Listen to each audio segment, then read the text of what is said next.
ایران همون مسئله دموکراسی است. نیروهای چپ مارکسیستی فرصت بسیار گرانبهایی را بعد از انقلاب از دست دادند. دنبال خمینی رفتن عده‌ای به عنوان اینکه رژیم خمینی رژیمی است ضد امپریالیستی، در حالی که همون موقع ما گفتیم و نوشتیم که رژیمی که آزادی ها را از بین ببره، مردم کشور خودش رو سرکوب بکنه، نمیتونه یک رژیم ضد امپریالیستی دموکراتیک که هیچ چیز ضد امپریالیستی هم باشه. گذشته است. بحران نیروهای چپ مارکسیستی در ایران یکیش ریشه تاریخی داره و اون عدم درک واقعیت ایران هست. این سازمان ها بیشتر از روی کتاب میخواستن مسائل ایران را حل بکنن، به جای اینکه به واقعیت ها توجه داشته باشند از روی کتاب، تازه اون هم نه کتاب های اصیل مارکس و انگلس، بلکه کتاب هایی که دست دوم و سوم نوشته شده بودند به عنوان نشریه هایی که در ایران اکثر اونها هم از طریق حزب توده به دست مردم رسیده بود، میخواستن مسائل رو حل بکنن، که البته خب دیدید که این سازمان ها دچار انشعاب‌های متعدد شدن و سازمانی مثل سازمان چریک‌های فدای خلق که در اوایل انقلاب یکی از بزرگترین سازمان ها بود، تبدیل شد به چند تا سازمان کوچک. پێناسەکردنی دکتۆر قاسملوو کەمێک سەختە. بەلای منەوە قاسملوو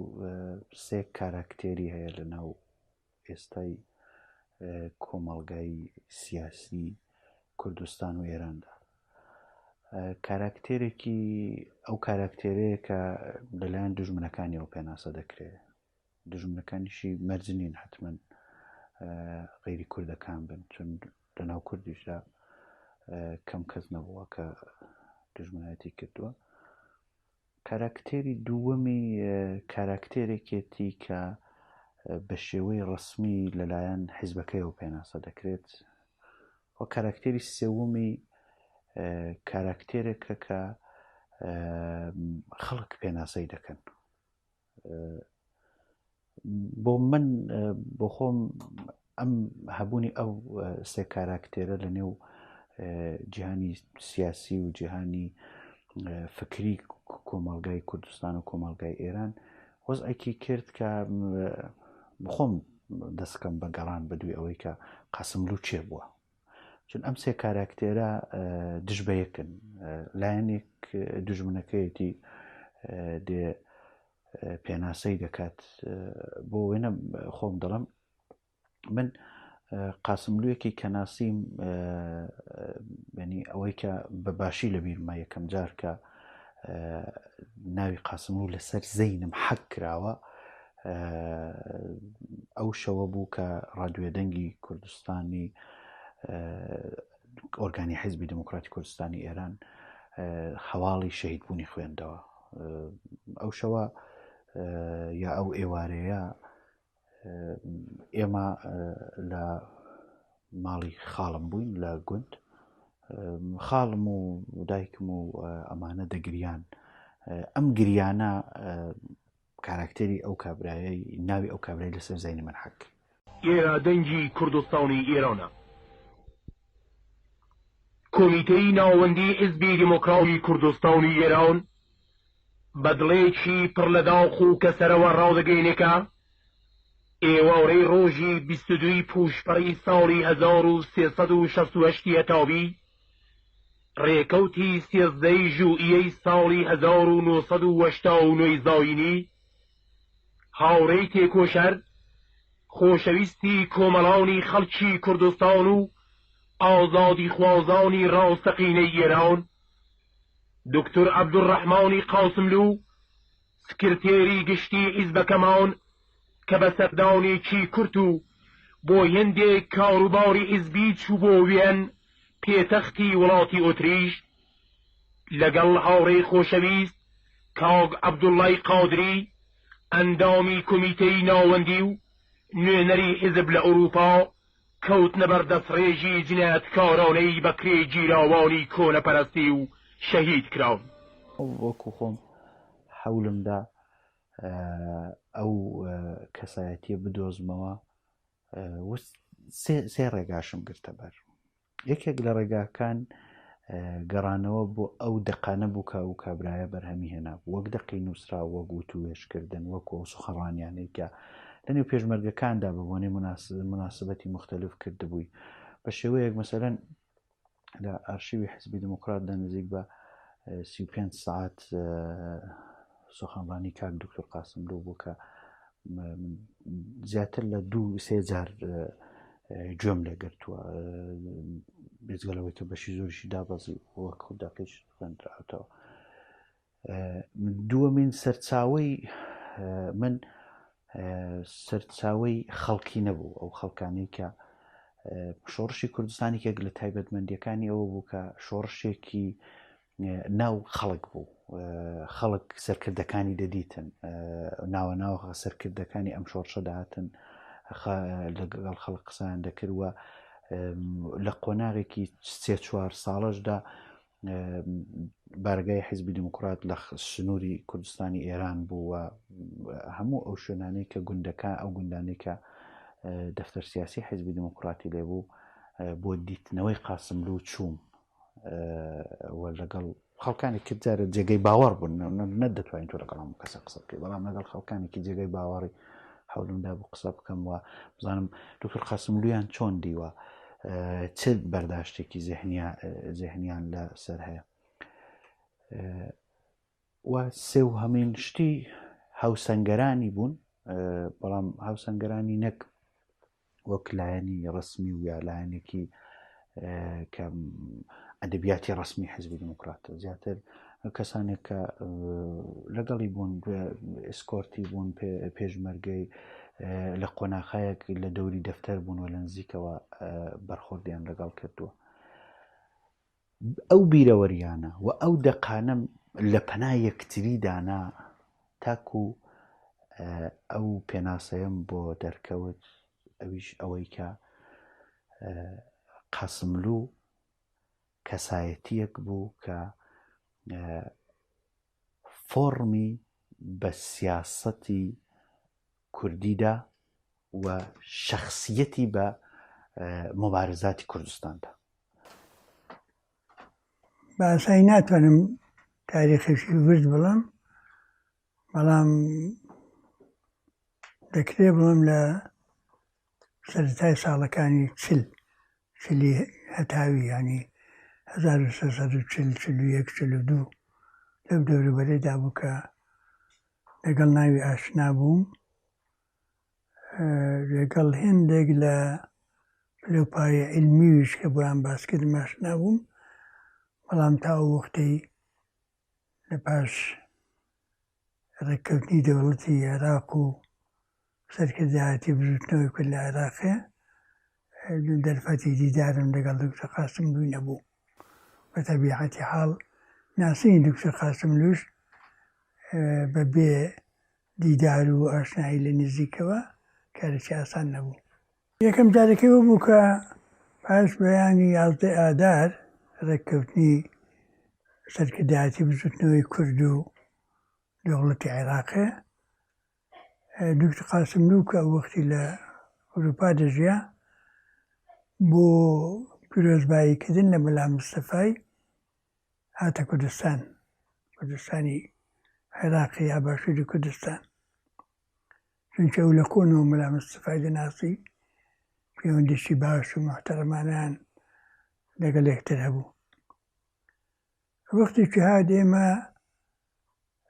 خەڵکێکی پەرشو بڵاو بووین ئەوەی پێیان دەکوتن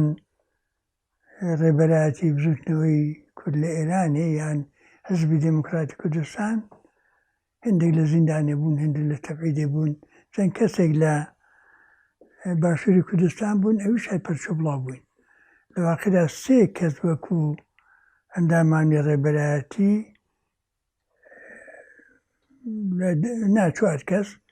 لە دەوروبەری یەکتر بووین ئەویش نە لە یەکجێ کاک ئەمیری قازی بوو مامۆستا هێمنی ڕەحمەتی شاعیر بوو کاک حەسەنی ڕستەگار بوو ئەمن بوو. لەو وەختێدا کە ئەو کاک دکتۆر قاسملوو هاتبوو بۆ لای مەلا مستەفا لە منتەقەی باڵەکەتی دەبوو کاگەمیری خازی لەوێ بوو لەوێ چاویان بە یەکتر کەوت بوو قسەیان کرد بوو هەم کاگەمیر کە ئێمە لە پێشتریشدا ئارەزوومان دەکرد کە دکتۆر قاسملوو لە نزیکەوە هاوکاری لەگەڵ ئێمە بێ هەم ئەوش مەیلیان بەلای ئەوەدا بوو کە پێکەوە هاوکاری بکەین ئەساسێک بۆ هاوکاریدا مەسرین بەڵام ئەو سەفەر ئەو هاتبوو بگەڕێتەوە قەراریان دانا بوو کە پاش ماوەیەک ئەو بێتە بەغدایە بۆ دیداری ئێمەش بچینە بەغدا لە مانگی ئاوریلی ساڵی 1970دا بوو کە ئەو هاتەوە بەغدایە ئێمەش چەند کەسێکمان لە واقعدا مامۆستا هێمشمان دەگەڵ نەبوو هەر کاک حەسەنی ڕستەگار و کاک ئەمیری قازی من بوون چوین لە بەغدایە یەکترمان دیت ئەوە یەکەم جار بوو کە لە نزیکی یەکترمان دەدی اولا اما بنماڵێ لە دکتۆر قاسملوو یەک بنەماڵێن یعنی بابی وێ وامێ بابی منە دکتۆر قاسملوو شێتە لەن ئامۆزا دکتۆر قاسملووش ئەو دەمێک کە گەنج بوو دەچوو مەدرسەی ئەمە سکۆلا بوون دەچوون ئیبتیداییمان دەخوێن دەرواقە برایشی دیکە هەیە دکتۆر عەلی قاسملوو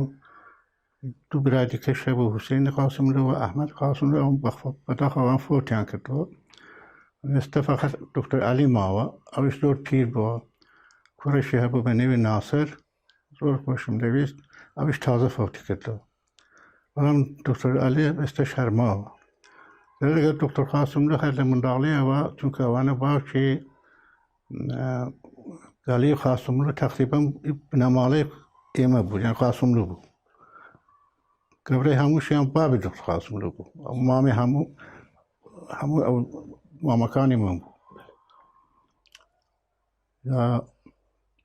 دکتۆر قاسملوو ئەو دەمێت کە منداڵ بوو دەهاتنەوە دەگەڵ برەکەی عەلی دەهاتن دەچونە مەدرسەوانە هەمیشە دەهاتێ دێ دەگەڵ منداڵانێک گوندی کۆ دەکردێ دەچوو لە خەراق چۆمی چەمەنێکە بوو لە چیمەنەکە دەستیان دەکرد بە فوتبۆڵ بازیکردن بە پێخواستی لاق بریندارەوانە هەموو ئەو کاریان هەر ئەو جوورە شتانە بوو لە گوندی شتێک نەبوو مەردیان دەکرد کە شێهە تیم بیباتە ئەوە دەبوو تیمێک ئەوش دەبوو تیمێک منداڵەکان منداڵی دەهاتێکان لە هەر کامی بردبات دەبێ مێوژی کڕێبا بەوانە چونکە هیچ شتێک نەبوو غێر مێویش ئەزێندا هاتە لێ مێوژیان دەفرۆشت مێوژیان دەبێت کڕێبا ئەو تیمەکە دۆڕاندوێتێ هەموو پێکەوە بخۆم بە هەر حاڵ بەس ئەو دەهاتێ ژیانەکەی لە دێ ئەو بەو شێوەیە بوو دەگەڵ خەڵک دەهاتی زۆر ئاغا بوو باشی ئاغاچی گەورە بوو دەیان گوت پاشای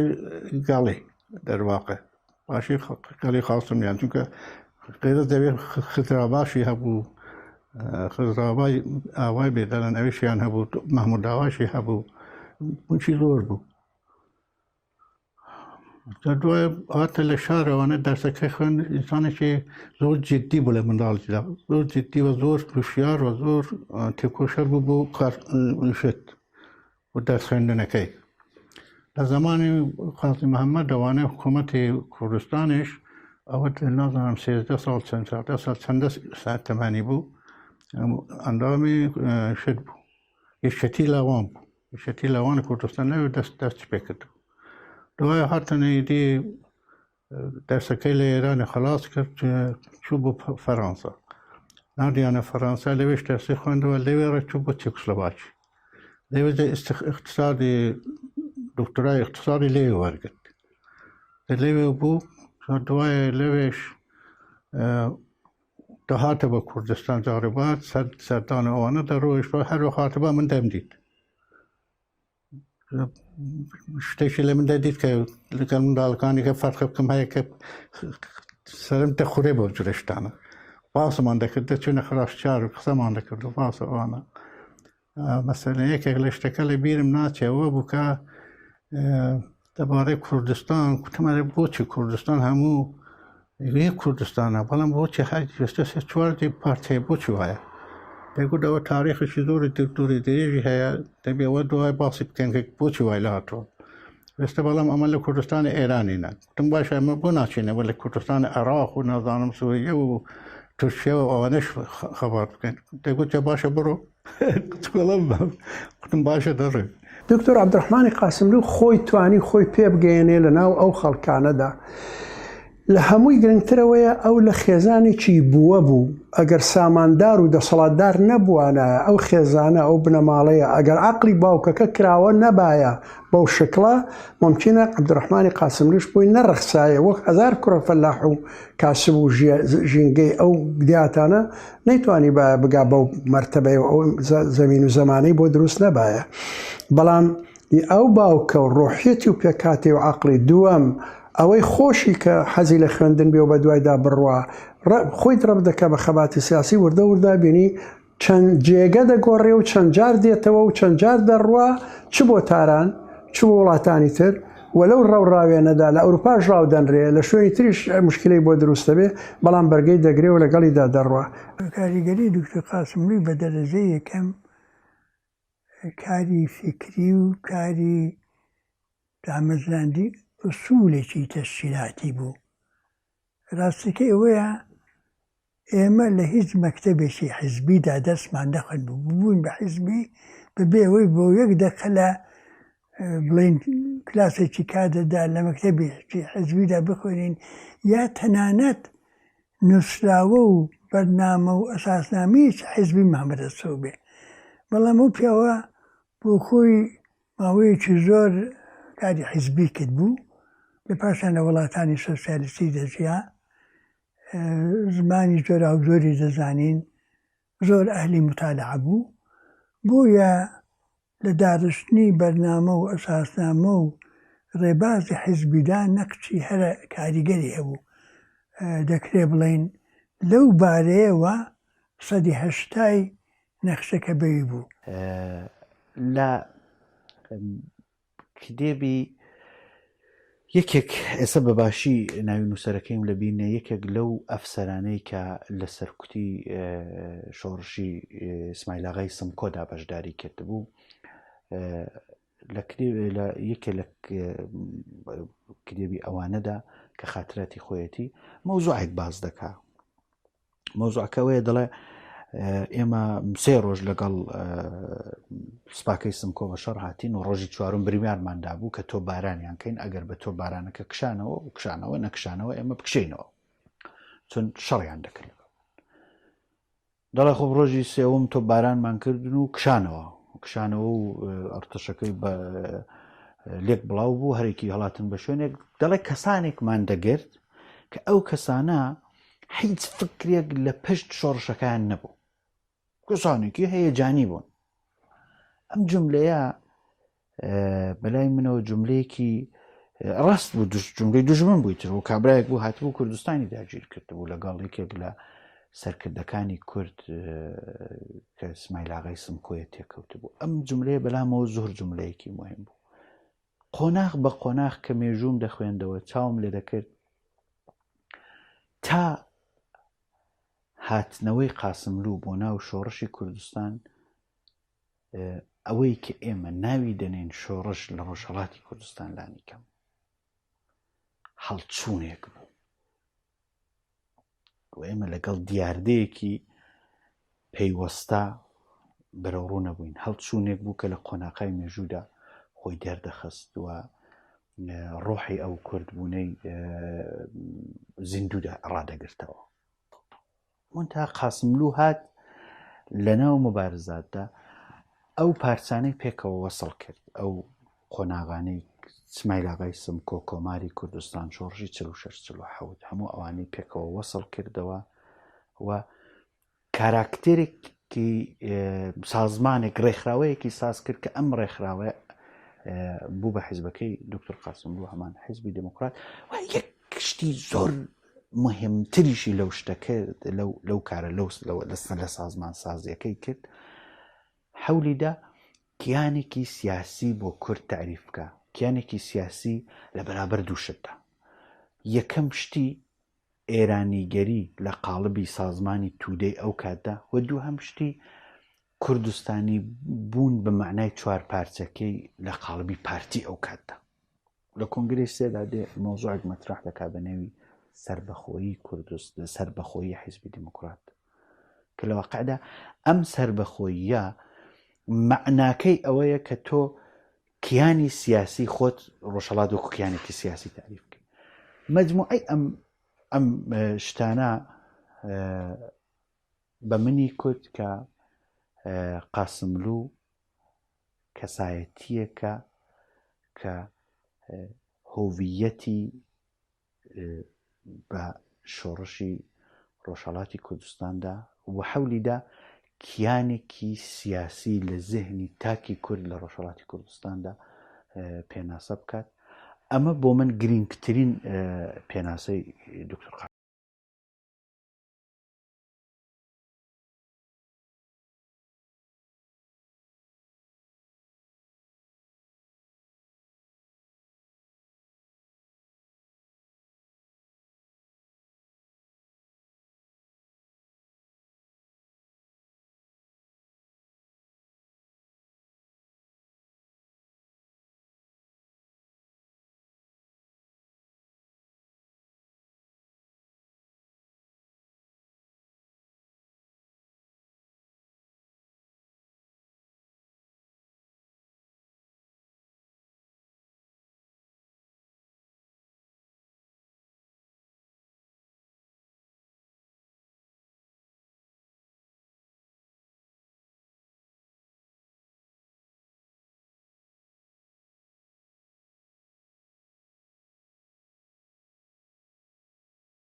ساڵی 1968 کە دەیکردەچوو لە حوتێمە وەختێک ئەرتەش شوڕەوی چوو چەکۆسلۆڤاکی گرت دووت قاسملوو لەوێ بوو تەنیا کەس بوو لە هەموو کورد و ئێرانی ئەوە کە بە ناوی خۆی بەیانیەی دەرکرد کە ئەوە مەحکومە وڵاتێکی سۆسیالیستی نابێ وڵاتێکی سۆسیالیستی دەرکە وایە داگیرکە لەسەرەوە لە حیزبی چوودان دەرکرد لە چەکۆسلۆڤاکیان دەرکرد تەنانەت ژن و منداڵەکەیان دەرکرد ژن منداڵەکە چی بوو هەموو ئەوان لەگەڵ کرد و ئەوە فکر لە نظری دکتۆر قاسملوو لە مەشی دکتۆر قاسملوودا هەبوو بە تایبەتی کە دوای گەڕانەوەی بۆ پاریس دەگەڵ ئەحزابی سۆسیالیست و سۆسیال دموکرات تێکەڵاوی بوو تێکەڵاوێکی فکری هەروەها دەگەڵ ئەو حیزبانەیە کە پێیان دەکوتن ئۆرە کۆمونیستی ئوروپایی کەوان باوەریان بەوەی هەبوو کە سیستمی دیکتاتۆری پرۆلتاریا بۆ جامیعەیەکی متەمەدین نابێ اختلافاتیان لەگەڵ جەبهەی شوڕەوی هەبوو دکتۆر قاسملوو فکری نزیک بوو لە هەموو کۆنگرە و کۆنفەرانسەکاندا ئەو شتێکە پێیان سۆسیالیزمی دموکراتیک و دوایە بە ناوی کورد تەباز مەشهوور بوو دکتۆر قاسملوو دەیهێنا لەوێ دەیانویستی ترسی هەبوو لە حکوومەتی رووسیا لێرە خاڵێکی هەبوو هەمیشە خاڵێکی ڕەشی لە دەستی هەبوو ئەوەندە بوو ئەو جارێک هاتووە دیتمە خاڵانەما نییە ئەبێنیان بود بزانام چی کرده بوو زانیم کە بۆ خۆ لە ترسەوە کە پۆلیس ئەوە ئەلامەتێکە بۆ ئینسانش بناسن ئەوە لە بینی بردووە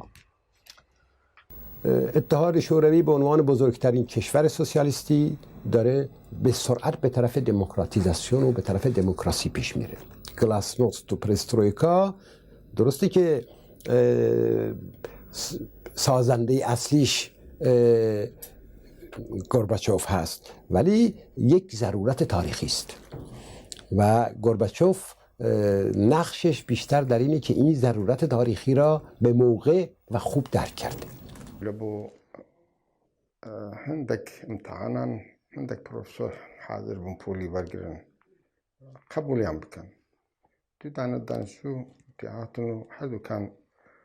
يقداري باسي فقط يقدار محبو ديالا وتيب وقتی قوساتی دانشجوی دام پولی تداوم مش بیوی که پول که هلگرن دو قوسات کم بسته بو بندانم درس کانیان زور خراب بو مش حاضر نبوم کسیشی درسی نزانیتن قبول بیتن براسي حیفا هتی شبه برک بیتم چون که دشیزانی او دوانا لخانواده عنده لدفتر مرکزی حزب کانی عنده حزب کمونیست هنا في لشبه لرئيسي دانشگاه تلفوني لكلم تدون فرض بنا بما يأتوا بيتي قلت والله من بوما قلت هي قصة خوش بيتن قوانا قتير نعمل لشتك كده يكون مثلا دولة دي هنا برنامج سياسي برنامج اقتصادي دي هنا برنامج تسويب ببو دي هنا لبو بروفيسور كان دخوندرا ومجبور ونمزاي بكانو قبل بسلال لدانشگاه تو فيشه تا قبول يعني كردو چون خلقه بروفيسور كان چنه دکتو زان دکتو بمعزي ويودر دكوتن دسيان دكر بزنيوا فلان دولتي اقتصادي دولتي لبين دبن نظام سلكن كل مش والله كيف كنت ما خاف نقول ما شبوه اولا انا بالنسبه لي قلنا له ايوه نقول بو او تاني مذاكرت مخالفي بان انا مخالفي راوسا كل زي شديد ياك دي مخالفات نشام خدا زين شوي كتيب والله حقيقة جواب مخالفات كردوان هم دار ذكران هم كهو بخوشي لا وقت شي ك ارتشی روسیه او یا ارتشی شوروی سو پراگه باسی کرد که یک دانه ولاتی سوسیالیستی نبی ولاتشی سوسیالیستی دیکن با ارتشی داجر کاتن دو روزی پینه چوب که کتیان دویل ولات برای داره ئەگەر دکتۆر عەبدوڕەحمانی قاسملوو دیموکراتی نەبێ یا یەسار نەبێ یا چەپ نەبێ یا فڵان نەبێ ئەی گوایە تازە ئەیبێتەوە بۆ لای دەرەبەجێت ئەیبێتەوە بۆ لای ئاغەوات ئەخوانیە ئەیبێتەوە بۆ لای ئەوەی کە بنیەی ئەوە بوو بێ لە کۆمەلگاکەدا ئەوە دروستکە لە شیکردنەوەی سوسیالیزمی دموکراتیک مرتبەن تاکید لەسەر ئەوە دەکا کە ئێمە دەبێ لە حەولی ئەوەدا بین تێئۆریەک ببینینەوە کە ئەو تێئۆریە لەگەڵ کۆمەلگای ئێمە یەک بێتەوە. ئەوەی کە دکتۆر قاسملوو کۆمەلگای کوردستانی ناسیوە مەسلەیەکی زۆر مهمە. دکتۆر قاسملوو هەم لە کتێبی کوردستان و کوردەکەی کە لە شەستەکاندا نووسراوە لە قۆناغێکدا کە بەرحاڵ ترانزیتی ئەتلاعات زۆر کەم بووە لە دنیادا و محدودیەتێکی یەجگار زۆر بۆ وەرگرتنی ئەتلاعات لەسەر ئێران بەسەر نظامێکی ئاماری لە ئێراندا نەبووە کە بکرێتەوە هێنانەی لێ بکەی ئەو ئەتلاعاتانی لێ وەرگری. بەڵام لەگەڵ ئەوەش ئەو ئامارەکانی خۆی حەولی داوە بەپێی ئەو کاتە بەڵگە و ئامار لەسەر کوردستان کۆ بکاتەوە و لە ناو ڕەفتاریشیدا تۆ دەبینی کۆمەڵناسیەکی قوڵی لە کوردستان هەبوو. ما درسته که یک حزب مارکسیستی نیستیم ولی در برنامه‌مون در برنامه حزبی خودمون به عنوان هدف دراز مدت خودمون سوسیالیسم دموکراتیک گذاشتیم و خیلی وقت پیش در حدود 5 سال پیش قصد ما هم این بود که از همون موقع مرزبندی داشته باشیم با اونهایی که به طرف دیکتاتوری یا توتالیتاریسم میخوان برن. دکتر قاسملوو لە واقعدا حزبی لوێ ڕفۆرمێکی عەمیقیدا بە حزب بە شێوەیەکیش قسەی دەکرد کە سەخت نەبوو بۆ جوانی کە تازە پێگەی لێ تێبگات. یەکێک لە هونەرە گۆڕەکانی دکتۆر قاسملوو بوو کە بە زمانی هەموو کەس قسەی دەکرد، هەموو کەس لێ تێدەگەیشت. ئینتەلێکتوێلێک نەبوو کە بە جۆرێک قسە بکە بڵێ من ئینتەلێکتوێلم و بۆ ئەوەی تەظاهر بە ئینتەلێکتوێلی خۆی بکە. هەندە بە زمانێکی سادە بە زمانی هەموو کەس قسەی دەکرد کە هەموو کەسیش لێ تێگەیشت و دەیزانی دەبێ وە دوو چی کەوێ. کە پەیوەندی بە اقتصادی سیاسیەوە هەیە دەمەویست پێشەوەی کە دەرسەکە دەست پێ بکە چەند شتێکتان ئەست. یاری اقتصادی سیاسی لە پێش هەموو شتێکدا زانستە و بۆ فێربوونی هەموو علمێک دەبێ ئامادەیی هەبێ. ئەو اقتصادی سیاسیە کە بۆ منیان داناوە لێرە ئەستان بکەم لە دانیشگا ئێمە بە 3 ساڵان تەواو دەکەین. لێرە 6 ساعت بۆ داناو کە لە ماوەی 6 ساعتاندا دەرسی 3 ساڵەی اقتصادی سیاسی خلاص کرد. دیارە بۆ خۆتان قبول دەکەن کە ئەوە چییە کەەوە بۆ ئێمە دەبێ شێوەی دەرسەکەمان بگۆڕین. ئەوەندە بڵێن کە دەکرێت لەو ماوەیەدا ناچار زیاتر باسی شتی گشتی دەکەین کە مەفهومتریش بێت. یەک هۆی دیکەش هەیە دیارەوە ئەوەیە کە بێگومان چونکە ئەوە کلاسێکی سیاسیە حزبی دموکراتە کلاسێک نییە کە مەسەلەن بڵێن کلاسی دوو دانیشکدەی فەنی بێ کە سەتحی تێگەیشتن و زانینیان تقریبەن وەکیەکە. لێرە هیوا هەیە دیپلۆمی هەیە یا زیاترە هیواش هەیە ئیمکانی ئەوەی نەبووە کە بچێتە مەدرسەی چەند کلاسێکی خوێندووە.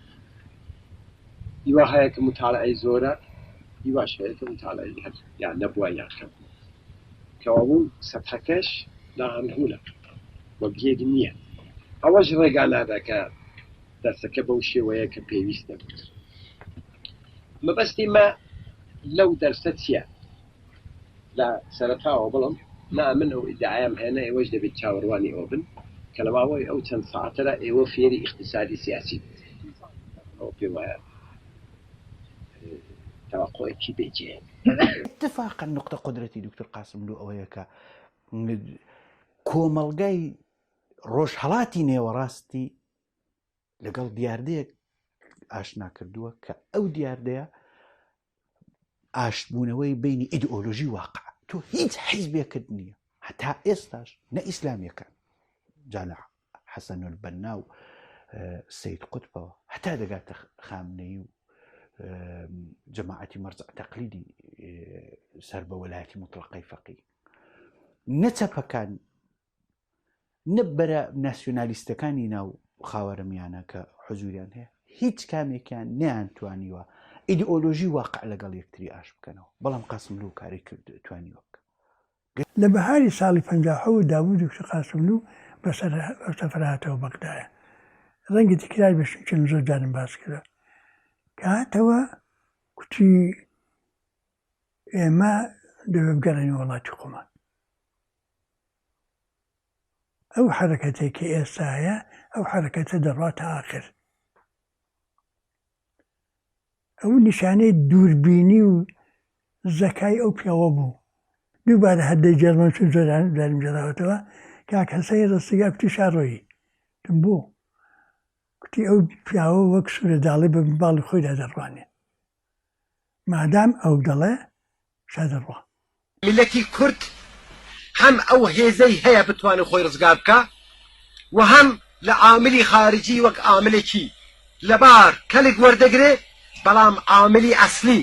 ئەوەی کە دەڵێن تعیین کورەندە هێزی خۆیەتی. باشترین دۆست خۆشەویستترین دۆست باشە هەبێ بەڵام لە خەباتی خۆماندا بۆ ڕزگاری خۆمان ناکرێت هێزی خۆمان لەولادا بنین و بڕوامان ئەوە بێ کە باشترین دۆست ڕزگارمان دەکەن. نەخێ بۆ خۆمان دەبێت خۆمان ڕزگارکەین و بۆ خۆمان دەبێت گیری گرفتەکانی خۆمان چارەسەر بکەین. بۆیە زۆر خۆشحاڵی کە پاش چەند ساڵ خەباتی میلەتی کورد ئەو فکرە کە جاران زۆر بەهێز بوو لە کوردستانی ئێران کە چارەنووسی گەلی کورد لە واشنگتۆن و لەندەن و پاریس و مۆسکۆ و دیاری دەکرێت زۆر خۆشحاڵین کە ئەو هەستە تقریبەن بە تەواوی لە بین چووە و خەڵکی کوردستان زۆر باش دەزانێت کە بۆ خۆی چارەنووسی خۆی دیاری دەکا و ئەو چارەنووسەش لە کوردستاندا دیاری دەکا. قاسملوو ئەوەنە ئینسان پێشمەرگە دەزانی پێشمەرگەی کوردستان یەکی مەسەلەن فەرماندەی هێزە یەکی معاونی فەرماندەی هێزە ئندێکی سەرپەلە یەکی نەزانم چییە بەڵێخرا ئەوانە پێکەوە لە منتەخامیش اختلافیان هەبوو اختلافیان لێ پێدا دەبوو پێکەوە دەبوونە بە شەر کێشەی قسەوەوانە نیان دەتوانێت منتەقەی ئیدارە بکەن دەهاتنە بۆ کندوت قاسملوو مەسئولەکان هەموو دەهاتنەوە دەیان گوت مەسەلەن ئەمە کاتری نازانم فەرماندەی هێز و فڕشتاری پیرانشاری مەسەلەن هەموو منتەقان دەهاتنە ڕاست دەچنە کندوت قاسملوو بە قسەی کەسیشیان نەدەکرد دادنیشتێندەی قاسملووش دادنیشتگەڵی مەڕای قسەی دەکرد قسە خۆشیش بوو قسەی دەکرد فڵان دەکرد هێندە قسەی دەکرد بەوانە ئەوانەی وەختێک دەڕۆیشتنی پێکەوە شەڕیان نەبوو یان دەیزانێەوە دەردیان چییە و چۆنەوە چۆن دەوێت لەگەڵەوەنە قسام بکەن هەموو خۆشیان دەویست چون دەیزانێوەسە چۆن نەدەگوێت خەتاتەوە ئەو خەتایویە دەگویان خەتایەک هەیە کە خەتای هیچ کامتان نییە بەڵام نازانم چۆنی هەل لە فەرز بکەم پێکەوە ملەتەکەی ملەتەکەی ئەو لەتانە لە بێن بەر دەبێ گو پێشمەرگانی گو پیاوەی ملەتەکەن فڵانگەین لەو شتانەی دەگوت بووانە زۆر خۆشحاڵ دەبوون وەختێک دەڕۆیشتن هەمە بە خۆشحاڵیەوە دەڕۆیشتن هەمیشەوا بوو دەخواسمون زمانی دەزانێت ڕوحیەی خەچ باش دەیناسیت چۆنە دەیزانێەوە چ ڕوحیەیشیان هەیە بۆ چ شەریانە سێ ساڵەوەی پێش هەورەیەکی بەرپرسمان بوو پێیان کوتبوو خەبەر بدە بە دەفتەری سیاسی لە تەرەف رێژیمەوە زانن چیان دەوێت ئێمە خەبەرم بۆ ناردوو وەڵا 2 کیلۆ پیوازمان دەوێت لەگەڵ 3 کیلۆ پاش 8 ساڵ شەر تازە لێم دەبێت دیارە خودمختاری ڕەنگە حەقی ئەوەیە بدابشمەوە ئەو خودمختاری کردنە چۆنە ئەوە دادەنیشم پێیدەڵ بەڵام چ دەوێت بۆ دیارە کاڵتە شوخی بەرەوە ئێمە لە عینی وەختدا کە ئێستا شۆڕژێرترین شەڕکردترین هێزی ئێرانی لە عینی وەختدا مەسئولترین حیزبی ئێرانی لە عینی وەختدا ئاشتی خواستترین حیزبی ئێرانی. یەکێک لەوان دانیشتووەشی هەبوو وتی وەختی دەستی کرد بە جوابی سوالەکە بداتەوە دیتم هیچ نازانێتم بەڕاستی پێم کردم ئێستا زۆر زایفێ بڕۆ دەستەکەی بخۆینە جوان زاوەرە ئیمتحانێ بدە بەرەک من گەنگونجی کرد کتی وەڵڵا یاخە زبانی چێکسلۆڤاکی زۆر زەحمەتەوتی و چی وتم باشە چ زبانێکی دەزانی ئەوی بڵێ تو ئینگلیسی دەزانم بە ئینگلیسی بڵێ بڕەچی باز کرد ئینگلیسیەکەشی خراپ بوو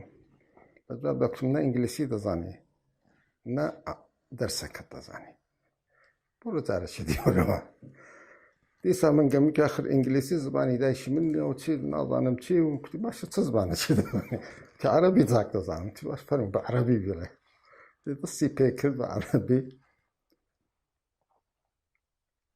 بەجوابی دا کوتم عەرەبی دەزانی بەڵام دەرسەکەت نازانی بۆرە جارەشی دیوەرەوە هیچ چارەی نەبوو هەستا ڕۆی شەوێ لە کلوبەچی دانیشتووی وەوالانە پرۆفسۆرە وەوالانە لێ بوون دیتم ئشارە دەکاتم بەوانە کە دەڵێ ئەو پرۆفسۆرێت بەڕاستی قسەی سووک دەکاتم دیوە لامستا هەرچی زبانی دنیا دەزانێتم زۆر ئینسانێکی زۆر بە سەلیقە بوو خواردنی باش دەزانی ئاشپەزی باش دەکرد لەگەڵ خۆم لە ئاشپەزخانە مەسەن لە ماڵی من دەیگوت پێکەوە چێژ لێ بنێن دەچوین هەرچی من دەکرد دەیگوت ئەوە نابێ ئەوە دەکرێ ئینسان حتا لە چێژنانیش لێ شتی جوانی لێ فێر دەبوو دەیزانی مەسەڵەن خواردن و خواردنەوە دەبێت چی دەگەڵ چی بێ بخۆیەوە مەسەڵەن چ شەرابێک لەگەڵ چنەوە خواردنێک و چی سەلیقەیەکی زۆر لە هەموو شتێک سەلیقەی بوو بۆ کەسێک بوو کە تەبەحوری لە هەموو بوارێک بوو گەڕاوەتەوە بۆ کۆنگرەی 6 دکتۆر قاسملوم لەوێ دیوەنی وڕۆیە تەمەشام کرد خواردێکی وامان نەبخۆ لەو شاخوداخەی هەر برنجێک ڕوتی بوو دەتخواردەوە نیوەڕۆکی لەوێ بۆ کوتی وەڵا دەبیبێ لێرە پێکەوە بخۆین وتم باشە منش پێما بۆ ڕەنگە هەلەو برنجەی ڕەنگە نەجاتیم بێ شتێکی دی تێدا بوو بەخواگە چوومەوێ بە وەڵڵای حینی برنج بوو ئەوی لە دەرێ خەڵکەکە دەی خوار حینی ئەوی دەخوارد مەکە میوانی هەبە باش شتێکی دیشتان بۆ بجێرمەوە لێراکانە لە کۆنگرەی 6 بووم لەوێ جەلال تاڵبانیات بوو کۆنگرێ هێندێک لە براد 5-6 کەس لە برادرانی داوت کرد ئەمیش هیچێک لەوان بووم کە داوت کرابووم بسمە سەرکردایەتی یەکەتی میوانی جەلال تاڵبانی بووم ئەمە عوتۆک لێ بووین بەڕاستی و عوتی بوژاینەوە لەوێ دەزانین لەوێ خواردنی باشان هەبوو پەزیرایکی زۆر باشان هەبوو مەزاکرەشان هەبوو دەگەت دەوڵەتی عێراقی وەزعیکی زۆر باشان هەبوو و لە خواردنەوەی زۆر باش بوو باش عوتۆجی گەڕاوەوە کە دکتۆر قاسملوو شێوی ئاخیر بوو کە دەگەڕانەوە ئێرە میوانی کردین وتی ئەوە دەگەڕێنەوە سبەیە دەستنەوە گەڕێن ئەوروپای دوسێ برادەر بووین وەڵا لەوێ تەمەشام کردم شتم ڕەنگە دەخوا شتێکی تایبەتیمان بۆ لێ بنێنەوە شۆ شتێکی وادێک بوو بەخوای پێم وایە کەمێکیان جەرگ برژیان بوو هەر جەرگ هیچی دیکە نەبوو ویستێشیش ئەوی لێراکانە لە هەموو ویستیان هەرزانترە لە دوکانە هەرزانانە دەیفرۆشن بەڕاستی کەس نایکڕێ ویستێکی لەوان بۆ داناین ویستەکەم لەو خۆلای وەکتم کاک دکتۆر قاسملوو کوا میوانداری وا دەبێ ئەمە میوانداری جەلال تاڵەبانی بووین حوتۆکی شام و نەهار دەزانیت چ پەزیرایەکمان هەبوو ئەتوو بە ویسکەیە و ویسکۆی هۆفێری پێدەڵە زۆر هەرزانە لێرە ویسکی هۆفێر و کەمێک جەرگەمت میوان کردەوە دی کاکە جەلال تاڵەبانی لە بەرەنگۆی ئەو میواندارێ نەکردووە ئەو بە خۆی خواردنی پێخۆشەوە کردوێتە بەهانە و دەگەڵ ئەمگۆ خواردوێتی من دەگەڵ دکتۆر قاسملووی دەگەڵ زۆر شەخسیات دانیشتووم دەگەڵ ڕئیسی ئەحزاب دەگەڵ سەرۆک وەزیران لەگەڵ تەنانەت ڕئیس جمهور بەڕاستی بێتەعەسوب کەسم لەسەرەوەی دکتۆر قاسملووی نەدی ئەو بەمانایە کە دکتۆر قاسملوو بێعەیب بوو عەیبیشی هەبووە بە عەقڵی خۆم شتێکم بەعەیب زانی بە دەگەڵ چیم باس کردە 100 سەرم لەگەڵ کردووە ئوستاد بوو ئولگوو بوو بەڵام زۆر جارم پێ گوتبوو کە گەورەی تۆ بەریستایی من ناگرێ گەشتێکە بێ پێت دەڵام بەڵام ئیدی ئەوە زۆر خۆش بوو کە لەگەڵ هەرچیدا دەنیشتین پیاوە لەسەرێ بوو بەسەم دەگەڵ مەلا مستەفام نەدی بە قەت پێکەوە نەچوینە لای مەلا مستەفای بەڵام بەبێشی لەباری سیاسیەوە مەلا مستەفا ڕەمزێکی کوردان بوو بەڵام لەباری سیاسیەوە دکتۆر قاسم زۆر لەسەرەوەی بوو مام بلال پێم وایە کەسی لەسەرەوەی خۆی نەدەدی بەڵام وەکو بەڕاستی شاگردێک لە مقابل دکتۆر قاسم جارا دەوەستم تەلەفۆنم بۆ وەزیری خارجە کرد گوتم دیدارێکی وامان دەوێ گوتی دیتنی تۆ بۆ من مشکل نییە بەڵام دەگەڵ دکتۆر قاسملوو بۆم زەحمەتە وەختەکەیش کورتە لەباری دیپلۆماسیوە مەبەستی بوو دیدارەکەن دکتۆر یانکۆویچ وەزیری خارجە بۆ ئەودا بەهەرحاڵ وتم هەر جۆرێک بێ بەڵکو کوتی باشە لە بینی دوو هەیئەتی دەوڵەتدا کە خارجی کە دێن بۆ ئێرە 10 دقیقە وەغدا دەنێ من ئەرزی دکتۆر قاسم کرد وتی زۆر باشەوە چوون بۆ لای وەزیری خارجە کە هات بۆ ئێرە 10 دقیقە بۆ حدودی 20 دقیقە خۆشی داوای کرد گوتی سبێنش دیدار یەکتر ببینینەوە ئەوە یەکێک لە تایبەتمەندەکانی دکتۆر قاسملوو کە دەیتوانی زۆر لە کەمترین وەختدا تەئسیردا بنێ نوێنەی حیزب لە دەرەوە دکتۆر حەسەنی شەتەوی بوو کە لێرە کانە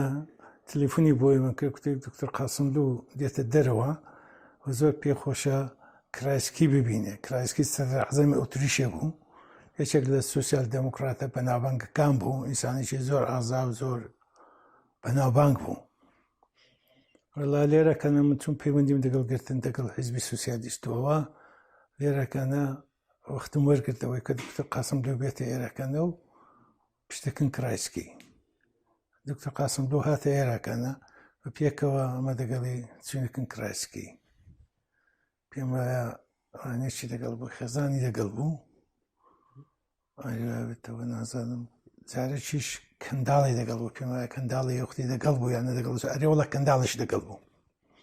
کەنداڵش دەگەڵ بوو چوونەکەن کرایسکی و ئیدەوە ئەوڵیم پەیوەندی مستەقیم بوو کە دەگەڵ حیزبی سوسیالیست لێرەکانە دەگیرا ئەنهاش ببیرم دیارێکی بۆ کرایسکی هێناوە لێرە پێم خۆش نەباسی بکەم ئاژزت بکەم ئیدی ئەو وانەکە ڕابطەیە دەگەڵ حیزبی سوسیالیست دابەزرا تقریبا هەموو ساڵە جارێکی ئەوە بە ساڵنەیەک جارێکی دکتۆر قاسملوو دەگاتە ئێرەکانە و کورتەی نێوە حیزبی سوسیالیست دەگەڵ سەرانیان دکتۆر فیشێر بوو کە تا بینێک لەوە پێش بوو وانێک بوو ڕێی جەمهوری ئۆتریشیە بوو هەمبازن 60 بۆ پیر بووە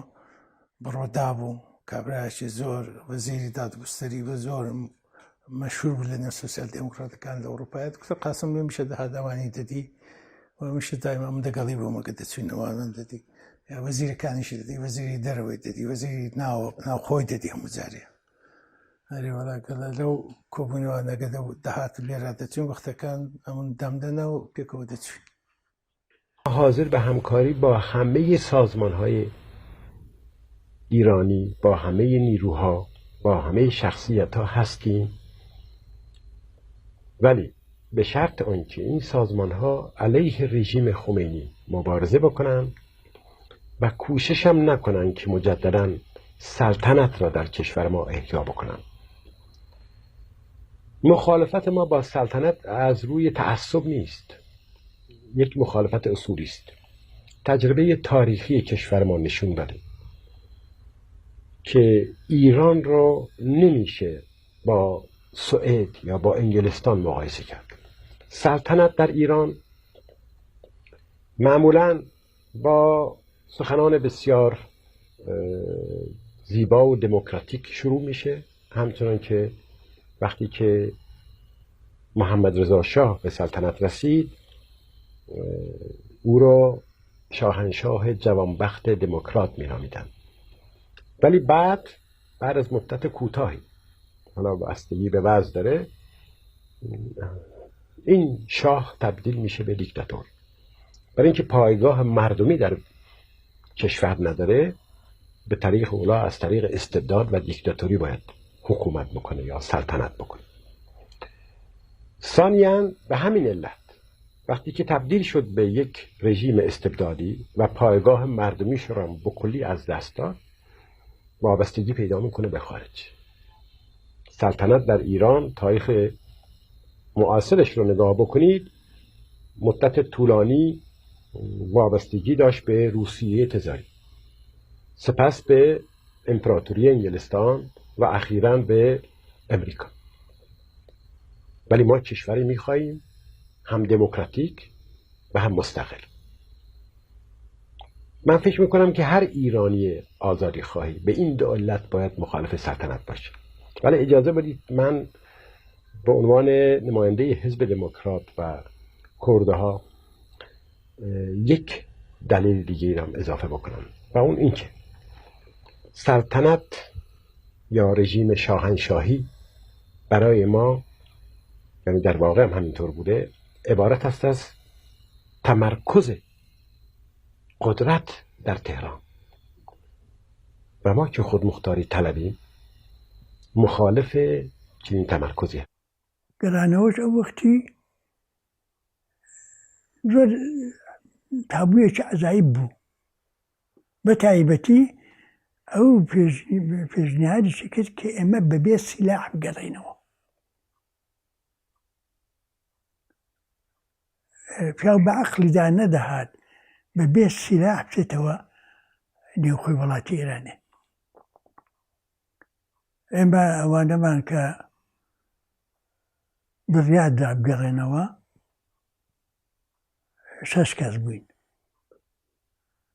3 ئەندامی کۆمیتەی ناوەندی بوون، یاهی دەفتەری سیاسیش، 3 کە من یەکێک لەوانە بووم،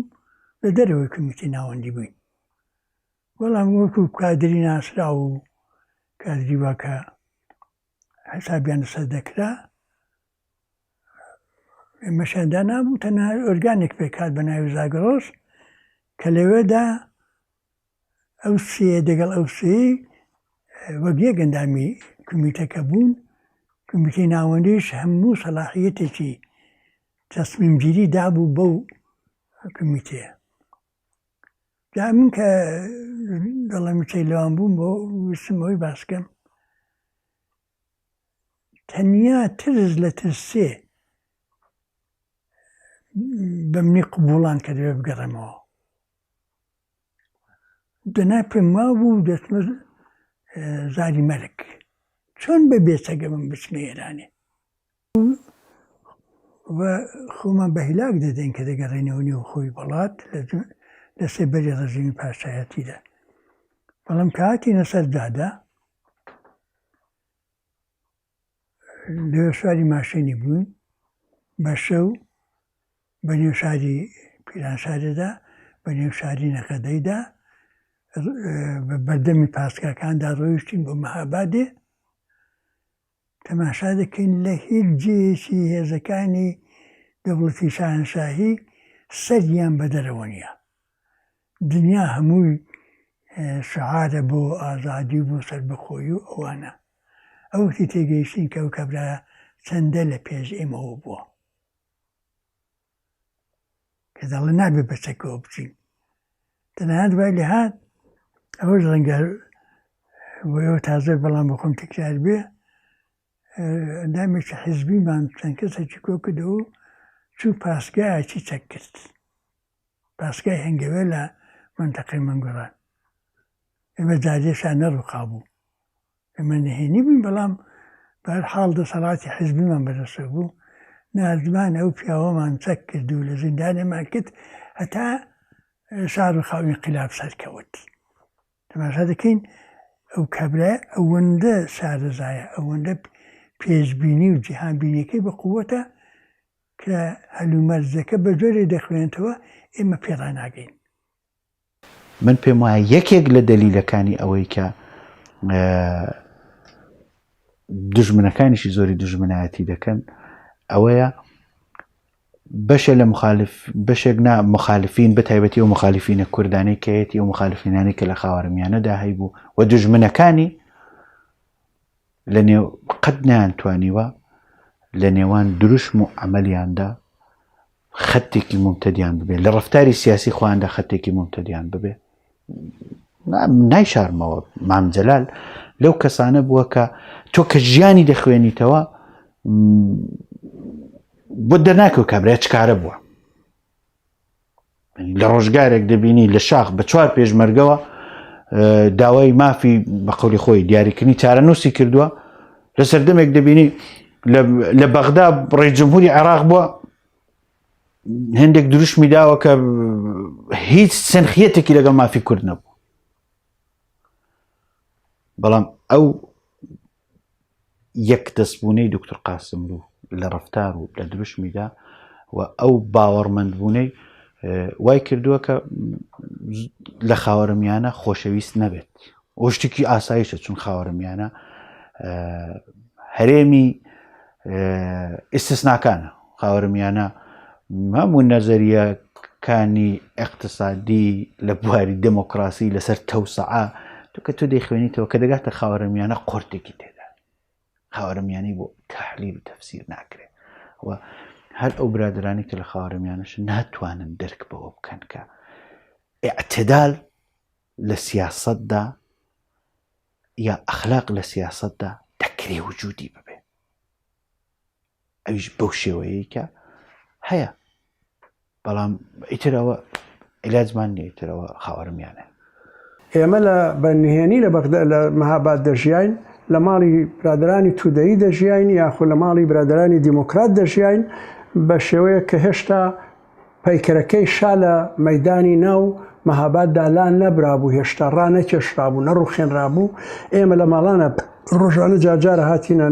بازە جێگە بەڵام لە ئەخیردا کە وەزعەکە تەتەوری کرد پێش کەوت بۆ پێشەوە و لە ئەخیرا دکتۆر گەڕایەوە پێشەوەی خۆی بگەڕێتەوە کاک حەمەدەمینی سراجی و کاک کوڕی مەحەدین ئاغای مەهاباد کە لێرە ئێستا ئەوان مەسەلەن لەوێ بوون لە ناو شارەکەدا دەژیان سەرەتای تەشکیلات و ئیشوکاری بیدایەتی حزبی دیموکراتی کوردستانیان تەکوینە کردەوە پاش ماوەیەکی تری پێچوو ئێمە هێشتا لە ناو شارەکەدا دەژیان و کەمکەم خۆمان ئاشکرا دەکرد ئەو وەخت دکتۆر کە هاتەوە گەیشتەوێ بوو بە شعلەیەکی گەورە بوو بە غیرەتێکی گەورە بوو بە قووەتێکی معنەوی گەورە بۆ ڕێکخاوەکانی حزب دیموکرات زۆرتر بکەوێتە سەر خۆی و زۆرتر بەرەو پێشەوە بڕوە.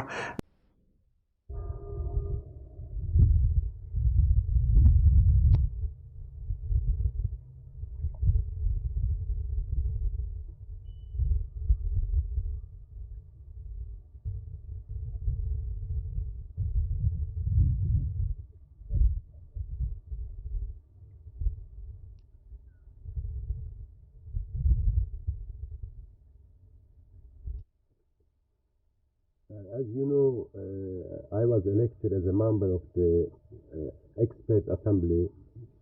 but I didn't take part in the activities of this assembly.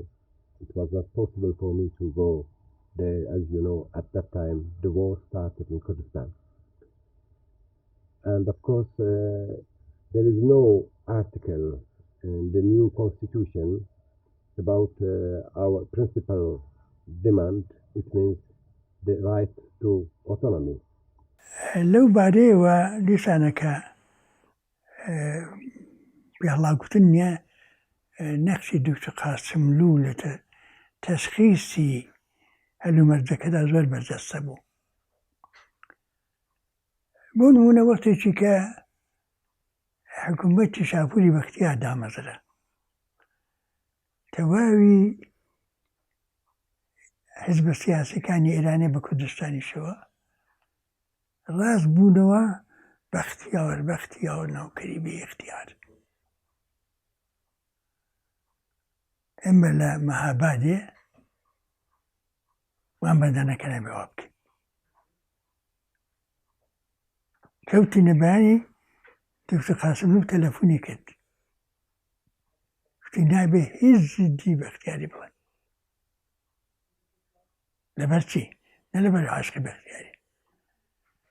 وتی ئەو کابرایە دەڵێ وەرن تەشکیلات دەن وەرە ڕێککەون ئێمە احتیاجیمان بە دەرفەتێکەیە بۆ خۆڕێک خستن احتیاجیمان بە فرسەتێکەیە پاشان مبارزە دەگەڵ بەختیاری لە ئایندەدا زۆر حاسانترە تا مبارزە دەگەڵ خومینی کە ڕێبەرێکی ئاینیە دەگەڵ بیر و باوەڕی ئاینی سەرکاری هەیە و ئەمەش بە سەرکارمان لەگەڵ هەبێ بزانیت بەوچونیشی چەندە قوڵە. مسئله یکی نیست. این سوال شما چندین سوالشه. اولا لازم است که جناب عالی اطلاع داشته باشید که فرودگاه ها بازه. لازم است که جناب عالی بدانید که من یک نامه‌ای نوشتم که نمیتوانید شما مطلع از اون نامه نباشید و بعید میدانم اگر تأیید نکرده باشید نظراتی که در اونجا جز حرمت و احترام نسبت به آیت الله چیزی دیگه دیده نمیشه. ولی همونطور که گفتم آیت الله اگر موافقین زیادی داره مخالفینی هم داره در مملکت و بنده از ایشون خواستم که یک فرصتی بدهند تا ما بر اوضاع مسلط باشیم. من هر وقت خواستن بیان میتوانند تشریف بیان، ولی تشریف آوردن ایشان یا هر کس نبایستی به این شرط باشه که بنده استعفا بدم و از پست قانونی و از سنگر قانونی جدا بشم. من یک برنامه‌ای را اجرا کردم که خود آیت الله اینقدر انتظار نداشت در یه مدت به این کوتاهی که شما اشاره کردید. چه از من می‌خواهید؟ او وەکو ئەرزم کردی لە ئەوەڵەوە لە تەوەهومدا نەبوو لە ماهیەتی جمهوری ئیسلامی و حرەکەتەکەی خومینی، بەڵام دەیزانی جمهوری ئیسلامی یا حرەکەتەکەی خومینی پێش دابەزرانی جمهوری ئیسلامی لە چ پۆتانسیێلێک بارەوە دەگری بۆیە بە درستی نەدەزانی بکەوێتە مقابلە. سعیەکە ئەو بوو کە بە هەر سوورەتێک بۆ زمانێکی تەفاهمی لەگەڵ پەیدا بکەن. دەتەوێت بەشەرمان بدەیت وتم وەڵای ئەگەر ئەتوو دەتەوێت خۆت موختاری بوێت دەبێت بەشەر بێت. بەشەرش نییە بەشەردێن لەگەڵتان. دەوڵەت دەیەوێت فەرزی کاکە لەناو سنەدا مەشاکل دروست ببێ، بەڵام کۆمەڵە و برادەرەکانی حزبەکانی کەش لەگەڵ یەکترا گفتوگویان هەیە تەوافقیان هەیە بەڵە تا حەدێ، بەڵام لەگەڵ حزبی دیموکراتە علاقەکە ساردە، چونکە وا حساب بکەن حزبی دیموکرات سازشکارە، مووقفی لەگەڵ حکوومەتە نەرمترە و نایەوێ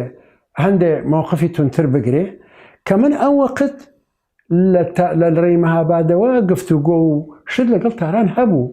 علاقات هەبوو، بەڵام دەوڵەتی تاران هیچ تەجاوبێک و هاتنە پێشێکی ئەوەن توی نەبوو. ئەمما کوردستان نەیدەویست خۆی پاڵی پێوەنێ بۆ شەڕ و تەوەتر و فڵان. ئە لەوێشدا هاتو چۆکردنی شاند و بڕوا و بێ هەمووی بۆ ئەوە بوو کە ئەگەر بتوانرێ لە شەڕ لادرێ، بەڵام ئەوە خومینی کە وەختێک گەیشتە حەدێ شکات و سکاڵای برابوویە بەرچاو ئەو بەپێی قەرار و قەنەعەتی خۆی بڕیاری خۆی ئەدا. چاوی لەوە نەبوو وەڵا فیدایان یەکسەریەت چییە یا کۆمەڵ چێڵێ یا خۆی دیموکرات چێڵە یا فڵان. لەو سەر و بەندەدا ئێمە مەجبور بووین کە زۆرتر لەگەڵ برادەرەکان گفتوگۆ بکەین، مزاکرە بکەین، فاوزە بکەین، پێکۆدانیشین، تەکبیر بکەین. ئەو دەسەڵاتداریەی کە جوانان و تەشکیلاتەکانی سەر بە کۆمەڵە و سەر بە لایەنەکانی تر لەناو شاری سنوودا و لە شەقابەکانە و لە خیابانەکانە و ئەو هەموو گەنج و کچ و کوڕ و باش و گەنج و فلانانە ئەنواع ئەوشکار کار ئیجرا دەکرا. نەوعێک لەوەی لێبێ لەگەڵ دموکراتیشە نەوع تێکەڵبوونێک گورج دۆستایەتیەک ئەوە بێ. من حەقم نییە بەسەرەوەی لە پێشترا مەشاکلێ شتێک بوو بێ، بەڵام ئەبێ لە حەدێکا خۆ بوەستێ خۆ مەشاکل و شەڕکردن نابێت تا سەر بێ و ئەگەر غەڵەتیش بێ و ڕاست بێ ئەمن مەسئولی نیم لەو قەزەیە، بەڵام ڕاستە من حزبی دیموکراتم لەویا. لەسەر ئەم قەزەیە زۆر ڕەنجێک درا لەبەرەوە گفتوگۆیەکی برایانە و ئاشتی و ئارامتر دروست بوو لە بینە و کەم هەوڵ درا کە سنە بپارێزین لە شەڕ، سنە بپارێزین لە خوێن. ئێمە لە پێشەوەی بگەڕێمەوە لە مەهاباد لە ئاخر کۆبوونەوەی لژنەی مەرکەزیدا دکتۆر بە حزوری خۆی هەموو سەرکردەکان حاضر بوون، اتفاقی کرا، هەموو مناقەشەیە کرا لەسەرەوەی هەرچی قدرەتی عەقلیمانەیە بەکاری بێنین لە هەموو بەشەکانە شەڕ لە شاخ نەکەین، چونکە دەوڵەتی تاران هیچ باکی بەوە نییە هەموو شارەکان وێرانکە. بەڵام شاری میلەتی کوردە و وڵاتی کوردستانە و هی و خەڵک و فەقیرەیە، ئەو وێرانیکە ئەو چ دەربەستێ خۆ نایە تەعویزاتی بکە بۆی بیناکاتەوە.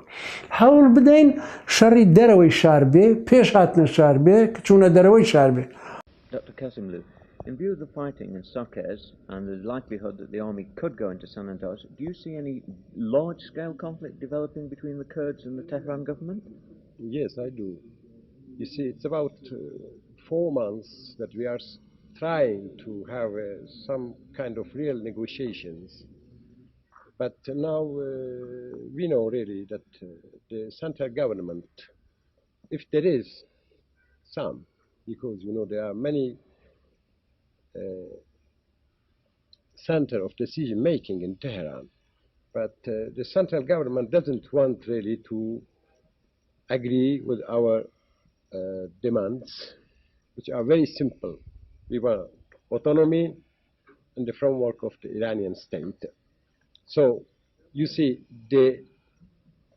situation is now no war. It was before some days, no war and no peace. This kind of situation cannot be very long. So we think that in the army and in the central government, there are many people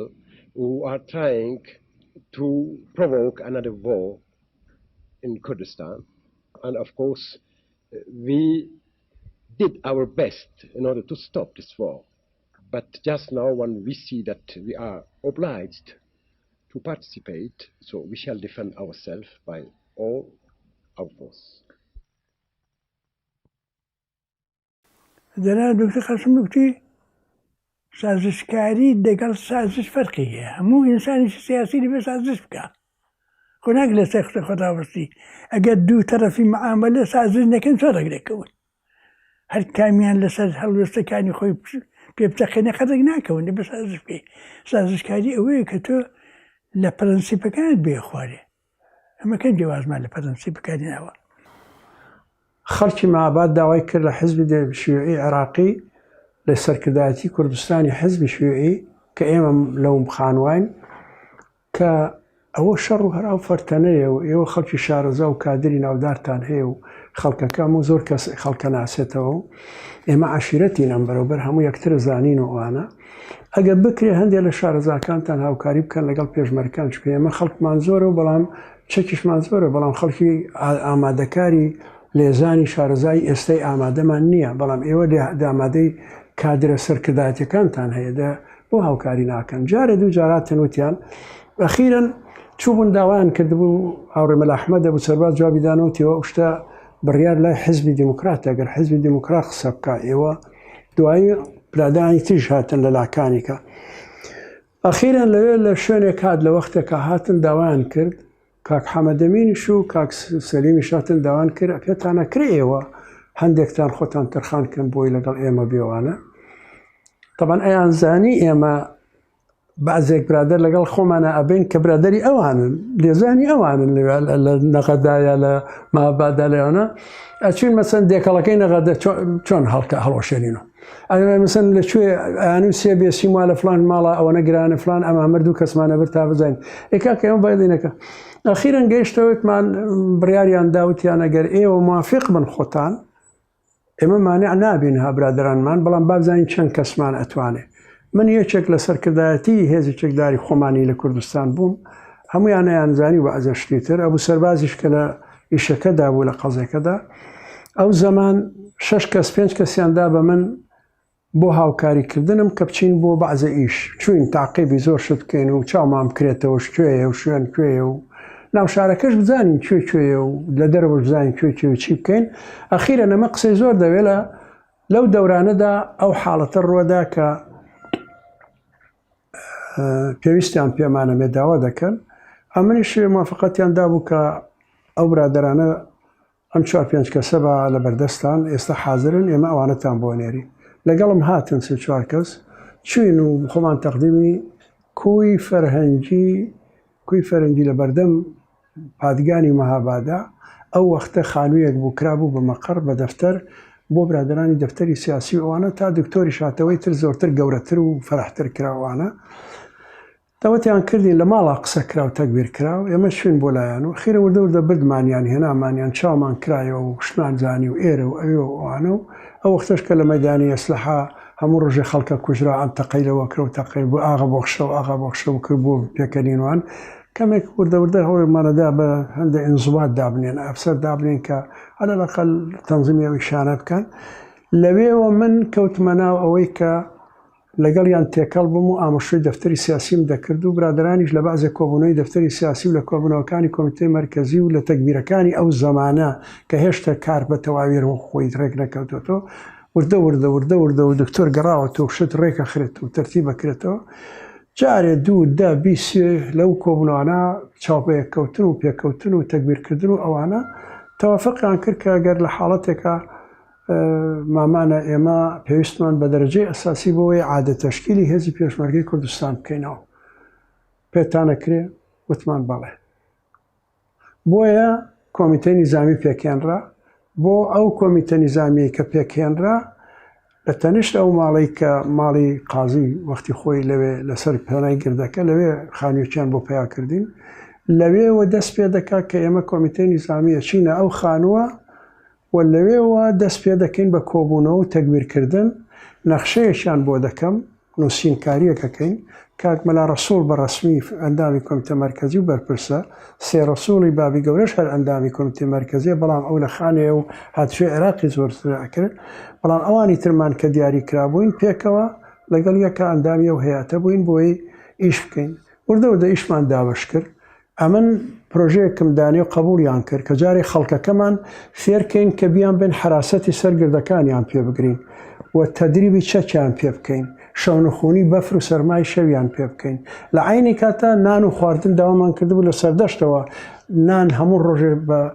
نان و خواردن و شت ئەهات بۆی بیبین بۆ ئەو شوێنانە دابشیکن بەسەریانە نێنە خوار و بۆ نانخواردن لەسەر چوار لە دەوری مەهاباد دوایی سەنگەرمان بردە پێشەوە بەرەوە میان دواو لەوێ حراست و خەفارەتماندانەوەی خەڵک چاوی بکەت و وردە ئامادە بێ نەتیجەی ئەمە تەشکیلاتی پێشمەرگەمان وردە دەری ناو تەدریبمان دەست پێ کردەوە و دوایش ئەو وەختە من مەسئولی مەهاباد پادگان نەبووم دوای ئەوەی کە هەندە ئیشمان تەرتیب کرد شەڕی لەو وەختە شەڕی هەورامان هاتەکایە شەڕەکەی هەورامانی ژەوە بوو ئێمە بە تۆپیشەوە تۆپیشمان برد و چەکیشمان برد و کەرەسەمان بێت چوینە تا گەیشتینە مەریوان بەڵام لە دگاگا بەولاوە لەشکری پارتی لێبوو ڕێگەیان نەیەدا لەشکری ئەوان هەبوو لە ڕێگاکە باوەڕیان وا بوو کە من بەڵکە بتوانم من لەم لابێن بە ناوێکی تر ئیش بکەم و لە فڕم لەگەڵەوان هەوڵێکماندا سەری نەگرت دوای شەڕی هەورامانیش ئەوێش کۆتایی هاو شاخەکەش سەخت بوو ئەو چەکۆسلحی پیا نەچوە سەرەوە ئەخیرە نێمە گەڕاینەوە بەبێ شەڕ بەبێ تەقا بەڵام شتی ترمان کرد لەو مانتەقانە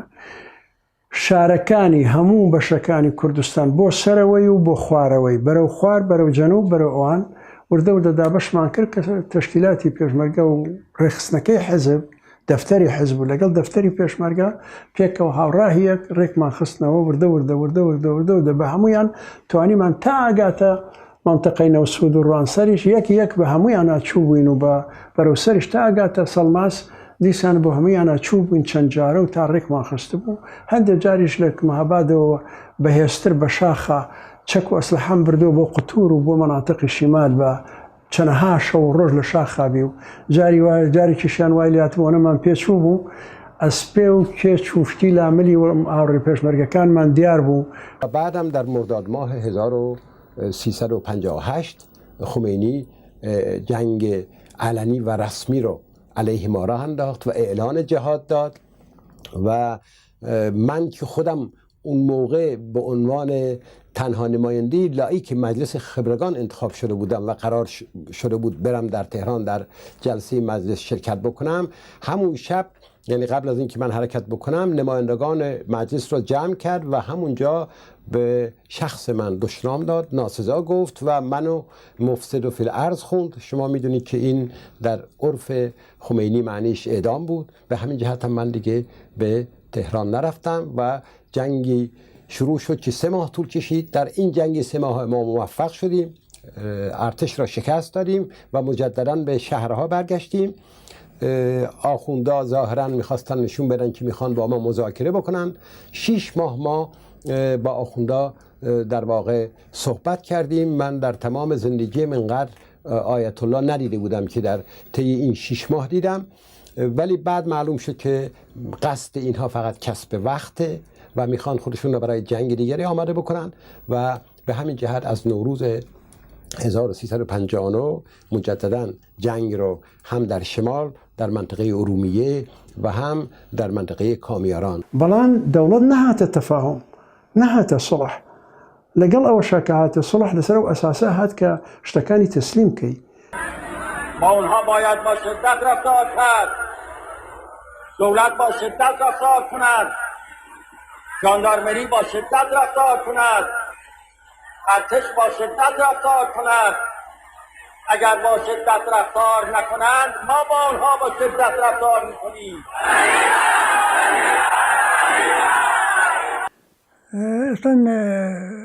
او لبیک کنجه بود لجوابی پیامی 26 آبان نبودی اما لشاق بود که پیامی 26 آبان بلا بوا اما بشویگنا لمرکز حزبی که لمرز ایران و عراق بود شوی هاتی نمیداره بسفری راحتی نو بودوس فیرا اوکلا اشاره بوا خمینی لیو داده که کبراتی هبه که پیکو بین پیکو مشکلاتی رانی حل بکن جاری وقتم باسی مشکلاتی نتویی و سیاسی و اینه دکت بلان باسی عدالتی اجتماعی باسی پیشکفتی اقتصادی باسی رفعی ظلم لخلق که دکت دعوتی دکت به یکتوی دوست قاسم رو هر بو خاطری پرهیز ل شرو درجیری و تێکەڵچوون لە پێناوی ئەوەدا کە بەڵکو بە جۆرێ لە جۆران زمانی تەفاهم لەگەڵ ئەو نیزامە ببێنتەوە بە کەلیمەیەکی محتەرەمانە لەبەیکی گوت لەبەی شتێکی سەیریە لەبەیێنی بەڵە ئەدی نە لەبەر ئیمان بوو بە خومینی و نە لەبەر فری بوو هیچ جێی لەوانە نەبوو. Attend the funeral of the greatest of Kurdish leaders, General Barzani. Ironically, this, their greatest chance for self-rule, had coincided with his death. Now his former officers wept openly at his graveside. As 15,000 Kurds gathered below, old Barzani's war cry of independence had been softened to a call for autonomy within Iran.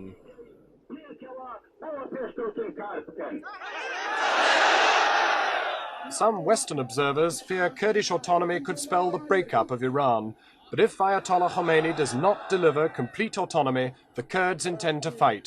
For now, they have the weapons with which to do it. Jon Snow, ITN in Iranian Kurdistan. لو أخذ يك مادة أمبوكا الله لساسات بو مادة هشت كذا دعوة دكين قيادة موقت لإيران دربكري دیاره وما تفسير ك أو حزبنا داوان كردوا كردكان عراق دربكري ما نبو الدعوة قيادة موقت بو استجب راسي ممكن بخم لي وين بو ومن معلوم نية أو مادة بيجني هذا كل شيء بو والله بهالحال لتحليل نهائي أو هي كردية بناوي همانوا داويانا بهيئة دولة سير داي أوا دكتور قاسم لو لميداني شارتلا خسيكت تصرفي نزل لوي إما رئيمان لسقيادة موقت سيا مادة وصلت نازورة لحول مادة باسي حقوق وامتيازاتي كردي رادك اللي ورا لفرجة كردي عراقي چەندی بەچەند بەڵام دیسانە کەوکو لە بەشەکە دیکەدا کوتم ئەوانەی کە دان هێو دژمناتی حەزبی دموکرات بکەن نیشانە لەسەری حەزبی دموکرات دەگرن دکتۆر قاسملووش سەری حەزبی دموکراتی کوردستان بوو نسبەتیان دەدا بەوە کە ئەو کتوویەتی ئەو نەیگوت بوو ئەو تەسەحیشی کرد تەنانە برادرانی پارتیش فکروسەکەسیان هەر لەسەر دکتۆر قاسملووی بوو چونکی دکتۆر قاسملوو بوو کە لە مقابل سەرانی دیکەی ئەحزابی کوردیدا سەرێک بوو لە نێو هەموو سەراندا دیار بوو گان برای محترم بۆمان تەوزیح دەدا کە وەزوی چ گروهێکن و چۆن ئێرە کە خەتی ئەوەڵی جەبە هەیە ئەو دێە چۆنیان ئازاد کرد تەوزیحات ئێمە وەختی هاتنهارە لەگەل ئارتەش و لەگەل پازدارانی دلێ هاتنارە بە تەمامی ئەو منتەقە هەم ئێمە ڕەکسازی کرد لەگەل پازداران و گەل ئارتێشی بە هاریکاری ئێمەش دەکوێت جەمهوریەتی ئیسلامی لە بە ڕێبەری قیادەی ئیمام خۆمێنی وەختی ئێمە هاتن هەرە دژمن زۆربی لەوێرە و تقریبا ئەوە دوو مانگی ئێمە لەوێرێنە ئەو منتەقە هەموو پاکسازی کردنە و دوو جارەش دژمن هاتووە زۆر هاتە و محاولە کردووە کە ئەو منتەقە لە دەستی مە بین نەدەرێ الحەمدولیلا ئێمە ناجح بینە و بەسەرکەتنە بە هەر بۆسا هاریکاری ئێمە دەکەن جمهوریەتی ئیسلامی پازدار و سەرباز و تۆپخانە و حتا ئەو وەختێکی هەواپەیمانجی هات هاریکاری مەکرد ئەرزاق بوومە ئاوێت و گەلێک هاریکاری مەدەکرد ئەوەی دێن دژمنێ شەری لەگەل مەدەکەن تایبەتی دیموقرات جلال طالبانیە و ئەوانەی یە عێراقن و هەمووانێن لەگەل شەری دەکرد ئێمە حەزبی دیموقراتی کوردستانی عێراقن بە ڕێهبەری مەسعود بارزانینە و لەگەل مەسعود بارزانینە و مەسعود بارزانیژێک هەر لەگەر جمهوریە ئیسلامیە موافقەتی کرا کە بە ڕێهبەری ئیمام خۆنیمینی لە هاریکاری مستەزعفانە و هاریکاری جمهوریەتی هاریکاری مەیە هاریکاری مەسعود بارزانی پەیامەوە لە بۆ پازدارانی دلێر کە ئێمە هاریکاری مەبکەن و ئێمە هاریکاری ئەوانە دەکەن کە ئێمە هەدەف ئێمە بچێت بۆ کە ئەم دژمنێمە کوردی ئیران بزانت قاسملۆ وەختی ئێمە لەگەل جمهوریە ئیسلامە هەکە شەڕێمە بکە شەڕێوان دەکرد ئێوە لە چەند شەڕدا بەشداریتان کردووەوە تا ئێستا سەرکەوتن بەدەست ئێوە بۆ یان بەدەست سەرکانی کۆمەڵە و بەدەستێمە سە چوار جۆرە کۆمەچوونێ دووکەوتینە دوو دژمنی کەوتینە لێرە نەمایە تاریخی بەسەدا تێپەڕیوە بەڵام ئەگەر ڕۆژێک ئیمکانی تاقیقێکی بێتەرەفانە هەبێت دەردەکەوێت کە ئەو شەرە قیادەی موقەت یا پارتی دیموکراتی کوردستان هەڵیان نایسان چونکی بە بەهانەی دزرانی تەرمی مەلا مستەفای بارزانی لە شنۆی ئەو شەڕە ساز کرا نیسبەتەکەشیاندا بە سەید ڕەسووڵی بابی گەورە سەید ڕەسوول دوو ڕۆژ پێشەوەی و سێ ڕۆژ دوای ئەوەی لە منتەقەی ڕەبەتێ شیوەجۆ لە کۆبوونەوەی کۆمیتەی مەرکەزیدا لە پاشان جاری دیکەشم کردووە سەید ڕەسوول بابی گەورە عەجایب بەنەزم بوو لە حیزبدا قەت نەبوو بە شتێکی حیزب بڵێ نا ئەگەر نەزەری چی با دێگوت بەڵام حتما جێبەجێ دەکرد بەڵام هەموو حیزبی دێموکرات گوتبای دەنکەنەوەتێکی بەچێ لە مەلا مستەفادا پێدا نەدەدا ئەوەندەی مەلا مستەفا خۆشێت بەڵام قسە بوو سازیان کرد بەڵام کەسارێکە هەڵایسا دکتۆر قاسملوو هەموو ڕێبەری حیزبی دموکرات چ بکەن خۆ ناکرێ یەکسەر منتەقەکە بە دوو دەستی احترام تحویلی قیادەی موقەت بن کە لەواقعدا قیادەی موقەت و سوپای پاسداران لە یەک دەفەدا بوون لە یەک سەنگەردا بوون ئەوە نەدەکرا بۆ ئیدی ڕێی لەسەر مقاومەت بوو قاسملوو لەگەڵ ئەوەی کە لەگەڵ ڕژیمی بەعس پەیوەندی هەبوو بەڵام بەهۆی ئەو پەرسپێکتیڤ و نگا عەمیقەی کە بەرامبەر بە مۆبارزاتی هەیبووە بەهۆی ئەو باوەڕ و شای بەخۆبوونەی کە بەخۆی هەبوو حتا 20 ساڵ دوای ڕوخانی ڕژیمی بەعسیش لەگەڵەوەی کە ڕژیمی بەعس کە ڕووخا ئارشیوەکەی کەوتە دەست جمهوری ئیسلامی یا لە دەست لایەنگرانی جمهوری ئیسلامی، بەڵام بەڵگەیەک نەکەوتە دەست ئەوان کە دکتۆر قاسملوو لەسەر بنەمایەکی زەربەلێدان لە پارچەکانی تری کوردستان هاوکاری ڕژیمی بەعسی کردبێ. هیوادارم ئەگەر ڕۆژێک جمهوری ئیسلامی ڕووخا سەرکردەکانی ئێستا یەکێتی و پارتیش هیچ بەڵگەیەکیان لێ دەرنەکەوێ لەسەر ئەوەی کە لەسەر بنەمای خیانەت بە ڕۆژهەڵاتی کوردستان سیاسەتیان کردبێت. لە هیچ دیدارێکتا داوای پشگیری ماڵوشتی وای نەکرد، هەمووی داوای پشگیری مەسائلی سیاسی دەکرد لە هەموو شوێنێک. چی وەکو دکتۆر قاسملووی نەبایە لەگەڵ هەموو شانازیم بە هەموو حزبی دموکرات قەت نەیدەتوانی ئەو سیاسەتە مستەقل لە بدێتە پێش. وەزنێکی گەورەی هەبوو، استیلالی منتیقێکی بەقووەتی هەبوو، بۆ لیان قوبڵ دەکرد. لەبیرمە ئەوان زیندانی عێراقیەکان زیندانی ئێمە لە ئاوایی دۆڵەتویان بۆمباران کرد. لەوێدا 3 زیندانی کوژران، 3 پێشمەرگی خۆشمان شەهید بوون. حیزب بەیانیەکی دەرکرد ئەو حرەکەتەی بە حرەکەتێکی فاشستی ناوبرد. 6 مانگ دواتر دکتۆر قاسملوو سەفەری دەکرد، پێشی باش بوو ئەمش دەگەڵی بم بەتا لە بەغدا بەڕێ دەکەم. چینە کەرکووچێ، لە کەرکووچێ نای نیوەڕۆیان بۆ ساز کرد بوو، مەسئولینی عێراقی، مەسئولین مخابرات کە چینە ژوورێ دکتۆر قاسملوو دەیناسین، بەڵام ئەون هیچیان نەدەناسی، ئەوانش منیان نەدەناسی. دکتۆر قاسملوو کتی ئەوەش وەزیری ئەعلامی مەیە، مەسئولی تەبلیغات بوومە من. کابرا کوتی ئەوە زیندانی بەیانیەی دەوڵەت پێی نووسیوە. کتمە تۆ فەرمانی عەمەلیاتی دەوڵەت پێدا بوو. دانیشتین، دکتۆر قاسملوو کتی بەیانی دەوڵەت پێ من نووسیوە. بەڕاستی نازانم نووسی بوویان نا، بەڵام یەقینە من نەمنووسی بوو، چونکە من لە سنەی بووم، لە منتەقەی جاوەرەوە بووم ئەو وەختی، معلوم بۆ من نەمنووسیوە. بەڵام چۆن تۆ دۆستمی حەق بە خۆت دەدەی زیندانم بۆمباران کەی، زیندانیم بکوژی و پێشمەرگەم بکوژی، بەڵام حەق بە من نەدەی ئەتیراز بکەم. حزبی دموکراتی وان نازانم. ببینید ما حزب ما یک سابقه 34 ساله دارد. در این 34 همیشه برای هدفهایی که تعیین کرده مبارزه نموده است و حالا هم این مبارزه را ادامه می‌دهد. ما البته خوشحال خواهیم شد اگر دولت انقلابی خواسته های ما را قبول بکنند و حتی اونطوری که ما خواسته ها را فرموله کرده ایم اونها را قبول بکنند. ولی اگر آمدیم و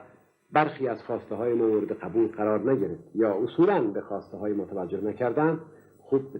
به طور طبیعی ما برای خواسته های خودمون مبارزه خواهیم. تیوابو او شتی نایاب بوو دکتۆر قاسملوو نووسی بووی، ولی بەداخەوە لەناو حیزبی دموکرات زۆر کەس تێی نەدەگەیشت.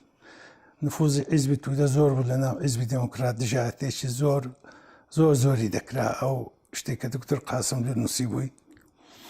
و زۆر کەس نەیخوێن بۆ دژایەتی دەکرد. ئەمە یەکێک لەو کەسانە بووم کە زۆر لایەنگری بووم لە کۆنگرەش قسەم لەسەر کرد. زۆر کەم کەس قسەی دەکرد. دکتۆر سەعید قسەی لەگەڵ دیفاعی لێ دەکرد، پژیری لێ دەکرد، ئەمیش پژیریم لێ کردووە. سەلیمی بابانزادە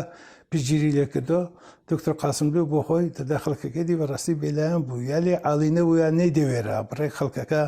بۆ من وا دەهاتە بەرچاو کە زۆربەی خەڵکەکەی هێندان تەبلیغ کردبوو لە دژ بوو، ئەوەی دەگەڵیش بوو نەیدەوێرا ئاشکرایکە پێی وا بوو لە کۆنگرەی دەنجێ نایانێتەوە و ئەدیبابێتەوە هەڵ نابژێردرێ. هەموو وام دەدی مەسەلەکە. خەڵکەکە بڕێک ئۆپۆرتونیزم بوو لەو مەسەلەیە. من وەکو کەسێک کە کەمیش ئاگاداری کون و کەلێن و قوشبنەکانی حیزبی دموکرات نیم، بەڵکو زۆر شت لەسەر مێژووی حیزبی دموکرات دەزانم. باوەڕم بەوەیە کە ڕێبەرایەتی کاتی سەردەمی کات دکتۆر قاسملوو ڕێبەرایەتێک بووە کە دەرکی زۆر یەک لە ڕفتارەکانی دکتۆر قاسملووی نەکردووە و اتفاقاً یەکێک لە بربەستەکانی بۆ ئجرایی بوونی نەزەریەکانی دکتۆر قاسملوو خودی ئەو ڕێبەرایەتیە بووە. بەڵام بەداخەوە ئێستای تر ئەو ذهنیەتە هەیە کە حەول دەدەن کەسانێکەوە ماون و حەول دەدەن خۆیان لەگەڵ کات دکتۆر قاسملوو مقایسە بکەن بۆیە ئەو حەولدانش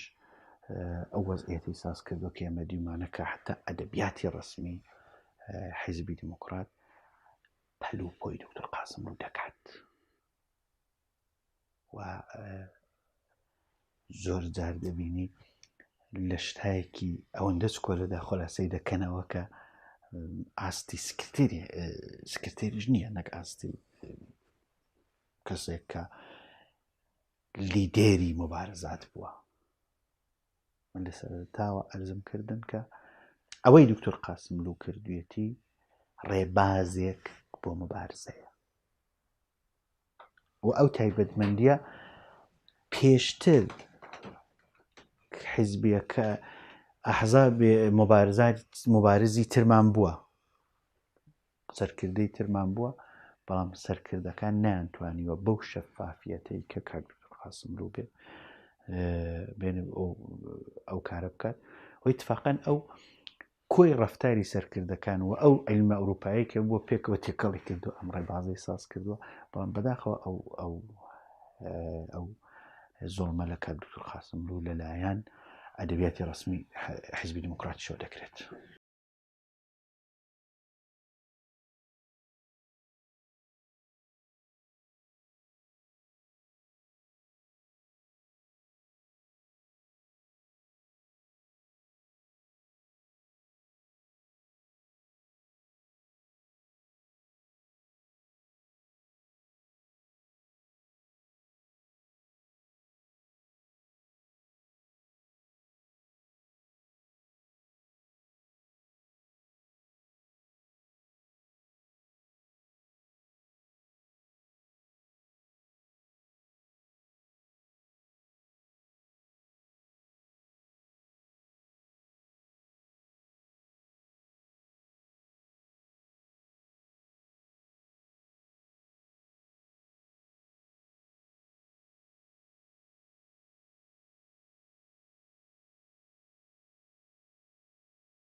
ما به عنوان حزب دموکرات نظرمون این هست که میتونیم رژیم را تضعیف بکنیم، میتونیم ضربه به رژیم بزنیم، ولی و میتونیم حتی تا حدی شرایط سرنگونیش را فراهم بکنیم، ولی به تنهایی ما نمیتونیم آلترناتیو باشیم. به همین جهت ما در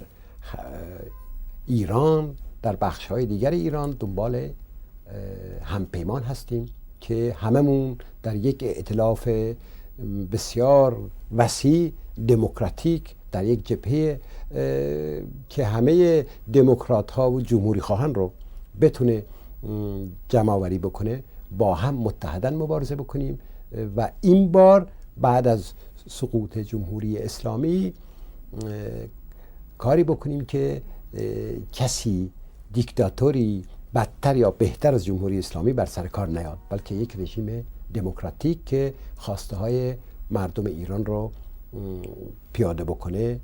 بعد از 2 دیکتاتوری طولانی شاهنشاهی و اسلامی بر سر کار بیاد. چند مانگ پیشتری لتعطیلات عیدی پاک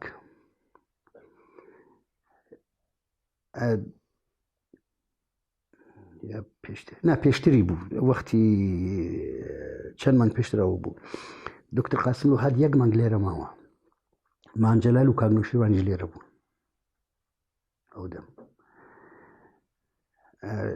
لوی وتويجي كبو بداخل دكتور قاسم ولا إيمان شارده لأن إيمان ده إيمان الشك ما برد كي وتويجي كاك دكتور فرمو يوائي يكيتين اجتماعي دقل حكومتي بحث من وكو مشاور دقل يعني بەڵام بۆ تقریبا ماوەی مانگێکمانەوە زۆر دەچوینە دەرێ دەگەڵ مامجال و ئەوانیش، بەڵام بەحسەکە لە نێو دانیشتنە عادیەکاندا بەحسی ئەوەیان نەکرد. ئێمەش بەڕاستی پێمان وا بووە مفاوزەی یەکێتی نیشتمانیە.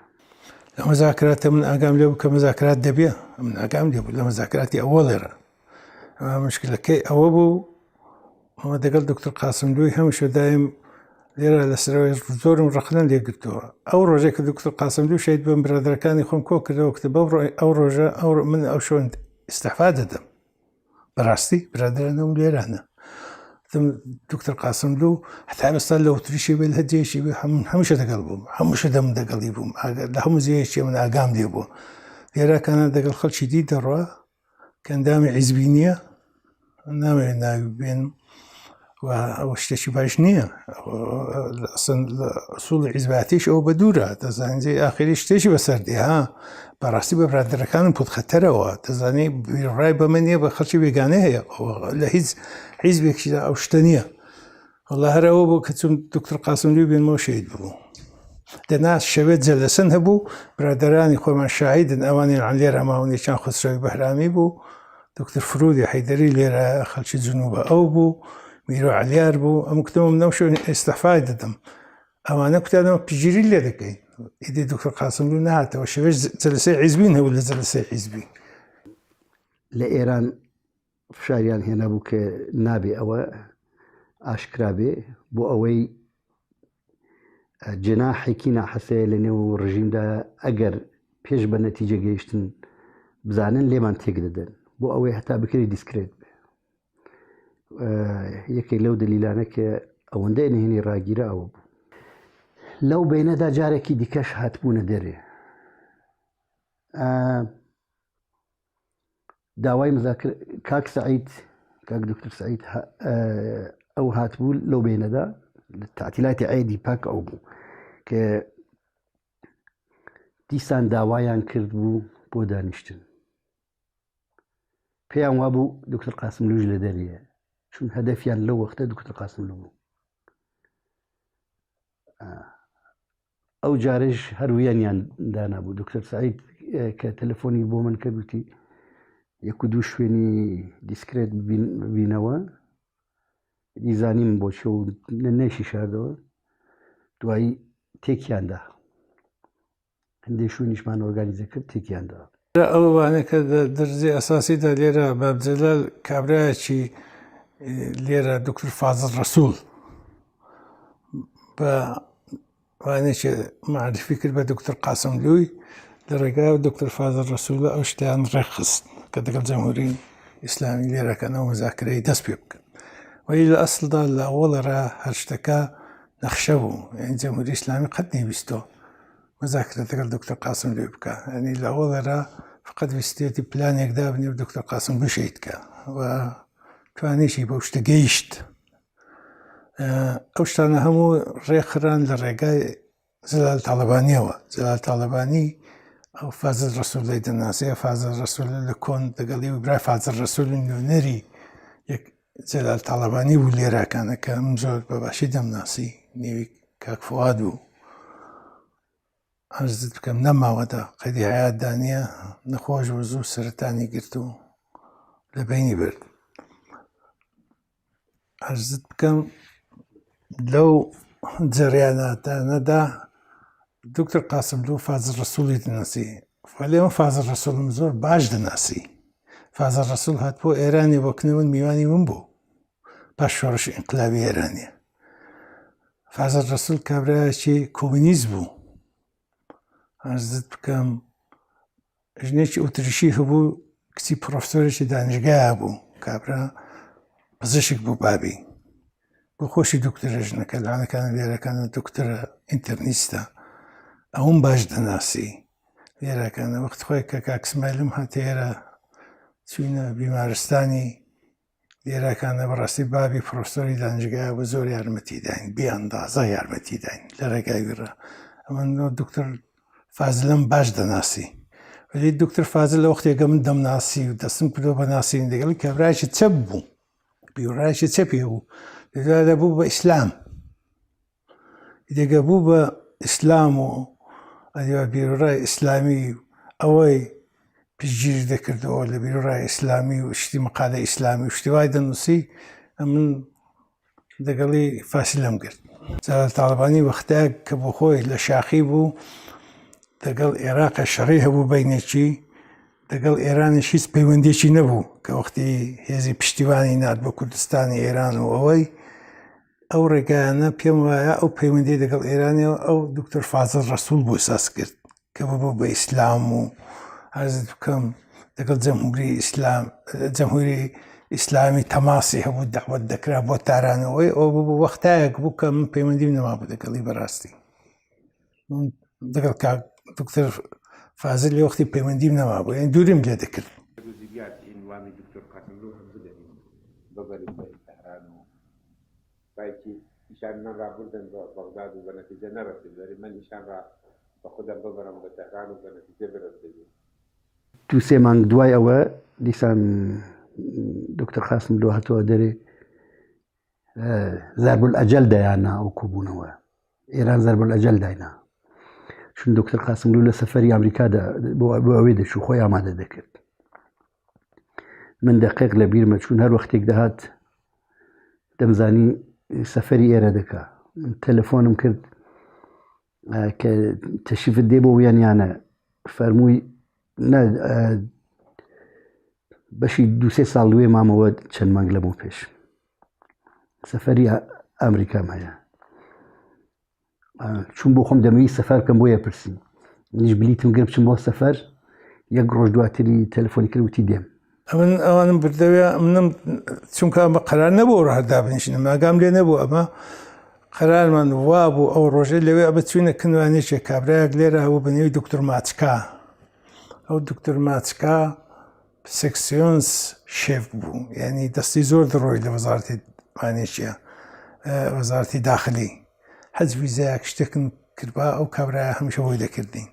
هەمیش بە دکتۆر قاسم لۆم کورد ینی دیتنەکەیمە لەسەر ئۆساسەی بوو تن بچینێکنیە و کابرایە زۆر زەحمەت دەچێشیە ویزان ببێ پاسپۆرت بێ بە پاسپۆرتی دیکە بێ هەرچیشی بە هەموو جارێ هەموو شتێکن لە قوڵ دەکا ویزاکان هەموو ئەو دەیدابەوە ئەو کابرایە یاربەتیمان دەدا بە بچین قاوەیەکی لەکەم خۆینەوە پێی خۆش دەبێ ئەوشتی زۆر باش دەکرد دکتۆر قاسم لۆی ئەمە ئەو ڕۆژێک کە شەید بووە ئەمە چوینەوانێکیە کاک عەبدوڵڵا دەگەڵمان نەبوو نا بەرەو لە کاک عەبدوڵڵاشمان دەگەڵ بوو هەستای چوینەوانێکیە نیوەڕۆ کە نانمان خوارد لە دەرەوە نانمان خوارد بە نانمان خوارد لەوێرە شەوێش قەرار بوو کۆبوونەوەی حیزبیمان هەبێ لە ماڵی برادەرێکی کوتم دەچینە کون دکتۆر ماچکای سەعات 3 پاش نیوەڕۆیە قەرارمان دەگەڵ دکتۆر ماچکای هەبوو بچین بیبینین چوینە کن دکتۆر ماچکای لە وەزارەتی داخلیەوە دکتۆر ماچکا لەوێت هێندێک چاوەڕانمان کرد 5-6 دقەیەک تەلەفۆنێکی کرد کوتی لەکن سەدرعەزەمیم لێرەکانە کارێکم هەیە داوای لێبوردووی دەکەم بە دکتۆر قاسم لۆی بڵێن هەتا چارەژێکی دی دێمەوە ڕەنگە چارەژێک 20 دقم پێ بچێ ئیدی ئەوە بوو دکتۆر قاسم لۆ کوتی ناوەڵە بڕۆین کارێکی دیم هەیە ئەم نەمدەزانی خۆ لێوەرە دەشتا ئەو جێگایە بۆ مەزاکرەوەی ئیدیەک لەوێ ڕاگە هاتیینە دەرێ بە منی کوت ئەتۆ ئەمەد لە پێشوانێکدا بنێ لە پێش هۆتێل هیلتۆنی ئەم پێما بوو دەستنەکردوانێکی لەوێ پێم بلای دەبینن چونکە کوتی پێم بلام بینی و ئەدیوا بێتەوە پێم بلاش ڕەفیقی دکتۆر فازلی بوو ئەو دکتۆر فازلەیە کە دەگەڵ دکتۆر قاسم لۆ شەید کرا ئەزت بکەم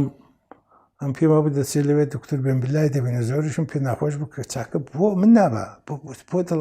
بۆ من دەڵم مەسووم نەمدەزانین دەچێ بۆوانیشیە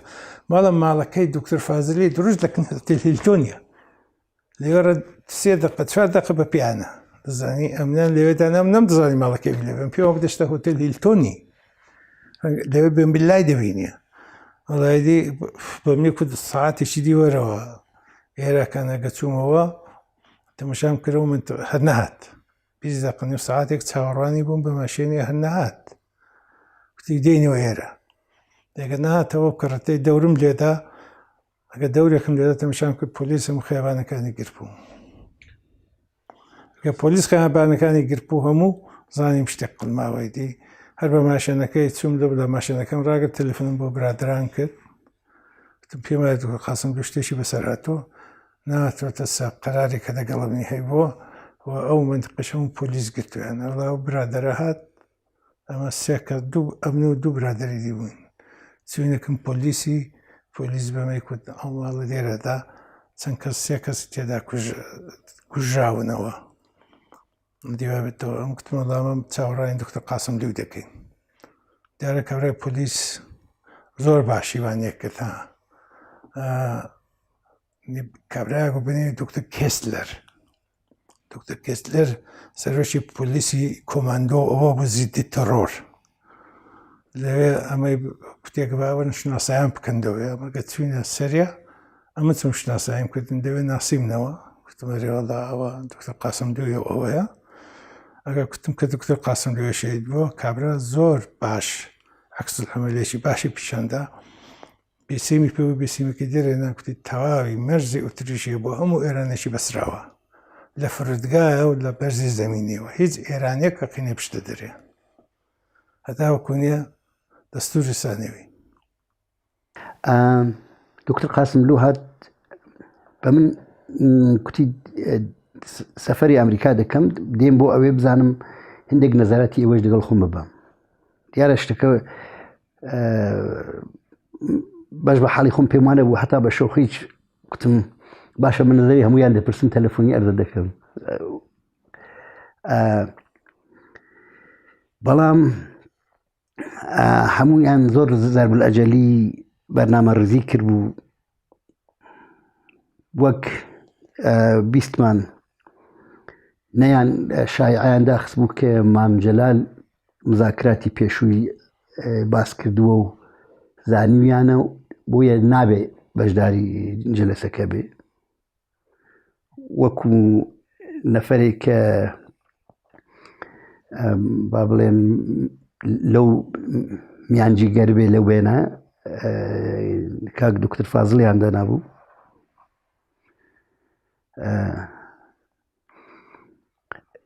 دکتۆر قاسملو بە ئێمەی گوت لەگەڵ ئەحمەد بن بێلا دیداری هەیە ئێمە دەمەزانی کە ئەحمەد بن بێلا لە وێنە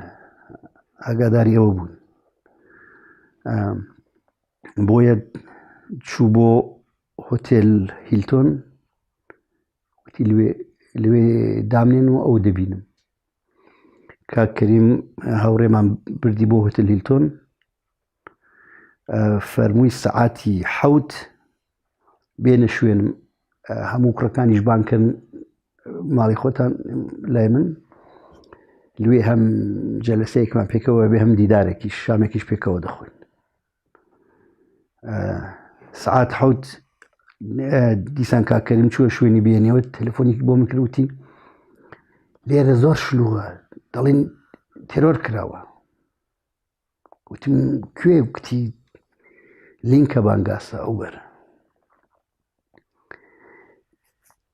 چون ڕۆژی ئەوەڵ چوو بوو ڕۆژی دووەمی چوو ئێمە دووسێ نەفەرمان حەجز و گۆمان چوو لەسەر ئەوە شتێک هەیە کە بە ئێمە نەگوتووە گوتمان گەهاتەوە ئێمە دەگەڵی دادەنیشین لە جەلسەیەکی سێ چوار نەفەرە پێی دەڵین ڕازینین لەو بۆ شێوەیە کارە ئەگەر شوێنەکەی گر من تووشی شۆک بوو میوانەکان دانیشتن وتیان چییە وتم هیچ هاوڕەیەکمان گوتم ناتوانم ڕاندەگی بکەم بم بە بوو لینکە بانگاسە گوتی چیە وتم دکتۆر قاسملو تێرۆر کراوە وتی زوانت لاڵ بێ چی دەڵێ گوتم بم بە چوین دیتم هەموو شتێکم بۆ ڕوون بوو چون من شوێنەکەم دەناسی کە ئەوە ئیکەیە ئەوە خێزانی کاک فازڵ لێ دەژی دەمزانی کاک فازڵین دەگەڵە یەکسەر چوم ڕئیسی پۆلیس کە لێ مدرا بوو لێم پرسی کوتم دەڵن لێرە تێرۆر کراوە پڕ بوو لە خەڵک من دوو میوانم لێرن هاتوومە شوێنێ وتی کێ وتم دکتۆر قاسملو عەبدوڵای قادریازە وتی تۆ چ کارێک گوتم من نوێنەری حەزبم لێرە وتیان نەفەرێک بریندارە لە بیمارستانە وەرە دەگەڵمان دی من یەکسەر سواری ماشینی پلیس بوون چوون بۆ بیمارستان وتم هیوایەوەی کە یەکیان زیندە بێ لەوانەیەمە چوم سەحرا ڕوودی بوو لێ ئەوم بینی نەم دەزانی سەحرا ڕوودیە بەڵام دەمزانی کە ئەوە سەر بە جمهوری ئیسلامیە چون کەسێک نەبوو بیناسم هاتمەوە پۆلیس هێنامیەوە بۆ مرکزی پۆلیس لە نێو ڕاڕەوێکدا دیم کابرایەکی ڕشوو هات وتی شما ئیرانی هەستی منو گرفتن نمیدونم چرا منیش بەبێ هیچ شتێک بەبێ ئەوەیە کابرایم دی گوتم فلان فلان شده تو قاتلی دکتۆر قاسملووی یعنی بەیانیەکەی کە عەکسی سەحرا ڕوودی و بزرگیان لە نێو ڕۆژنامەدایان نەبوو دیتمەوە بزرگیانە کە من دیتبووم لە نێو پۆلیستا فۆری پۆلیستا دیارە ئەوی برد و منی گوێ کردەوە و بۆ ئۆتاقی بازجووی ئەو شتانە ڕۆژێکی ناخۆش شەوێکی ناخۆش قەرابوو ساعتی حەوت یەکتری ببینین ئەوش ئەوانە کە چوبوونی جێگاچی کاکەریم چوو کە بیانهێنێتەوە کاکەریم تقریبان ساعتی هەشتیەوە لانە تەلەفۆنی کرد کوتی لێرە دەگەڕێن پۆلیس وش زۆر خڕبۆتەوە دەڵێن هەندێک شت تڕۆر کراوە چی نازانم چییە بەڵام دوو نەفەر و بێنەگەر دی کاک قسە و کاک فرود چوونە وێندەرێ دی ئەوانیش بێسەر و شوێن چوون دیارم ترسم لەوەی نەبوو ئەوانە چێ مەسەلەکە گوزەراوە هەتا کوونێوەی کە باس کرا کە مەسەلەی تڕۆرە شاید بڵم ئەو شەوی چەندین تەلەفۆن لە دەرەوە ڕابڵم کرا چ بووە چوڵام هەندەکانم دەوێت ڕابڵم هەندەکان نەمدەم ئەمیش پێم خۆش نەبوو بڵێم پێما دوو گولەوە ملی کەوت بوو ملی گولەیەکی خلاص بووی لە سەرەنداوە گولەی خلاص بوو کاوچێکی ئاوارەکانەوە دانیش بوو پاڵی وە کاوچەکەی داوە ئەوە نەبووی لە عەرزی بێن کاک عەبدوڵڵا لەسەر پشکەوت بوو کاک فازل لەسەر زگ کەوت بوو کاک عەبدوڵڵا گولەیەکی زۆری وێکەوت بوو پێم وایە تەنها کەسێکی کە توانیوی دەست بکاتەوە کاک عەبدوڵڵا بوو لەنا 13 گولەیان لێدا بوو لە کاک عەبدوڵڵای 13 گولەی لە کاک عەبدوڵڵای نادەن لە جێگایەکی 3 گولان دکتۆر قاسم جوتن وێدی دە پێشدا ئەوڵین وانەیە کرد لە دکتۆر قاسم گویاندا بوو جێگای زۆر ئەستەمی گرت بوو گولەی ئەوڵ شەوی ترۆرەکە کە من بەیانیەکەی سەعاتی 5 بەیانی بوو چوومەوە ماڵ دوای ئەوەی پۆلیس و ئەملاوەلا تا گەیشتمەوە ماڵ بەیانی زوو مام جەلال تەلەفۆنی لە من کرد کوتی لە تاران قسە دەکەم دوای ئەوەی ئیزهاری ناڕەحەتێکی زۆر و کوتی برام کوژراوە و زۆر ئیزهاری ناڕەحەتی کرد پرسی بزۆرگیان و سەحرا ڕوودی مستەفەوی لوێن لەویەنن نێویان بڵاو بووبووە لە مەتبوعات ئەو دەم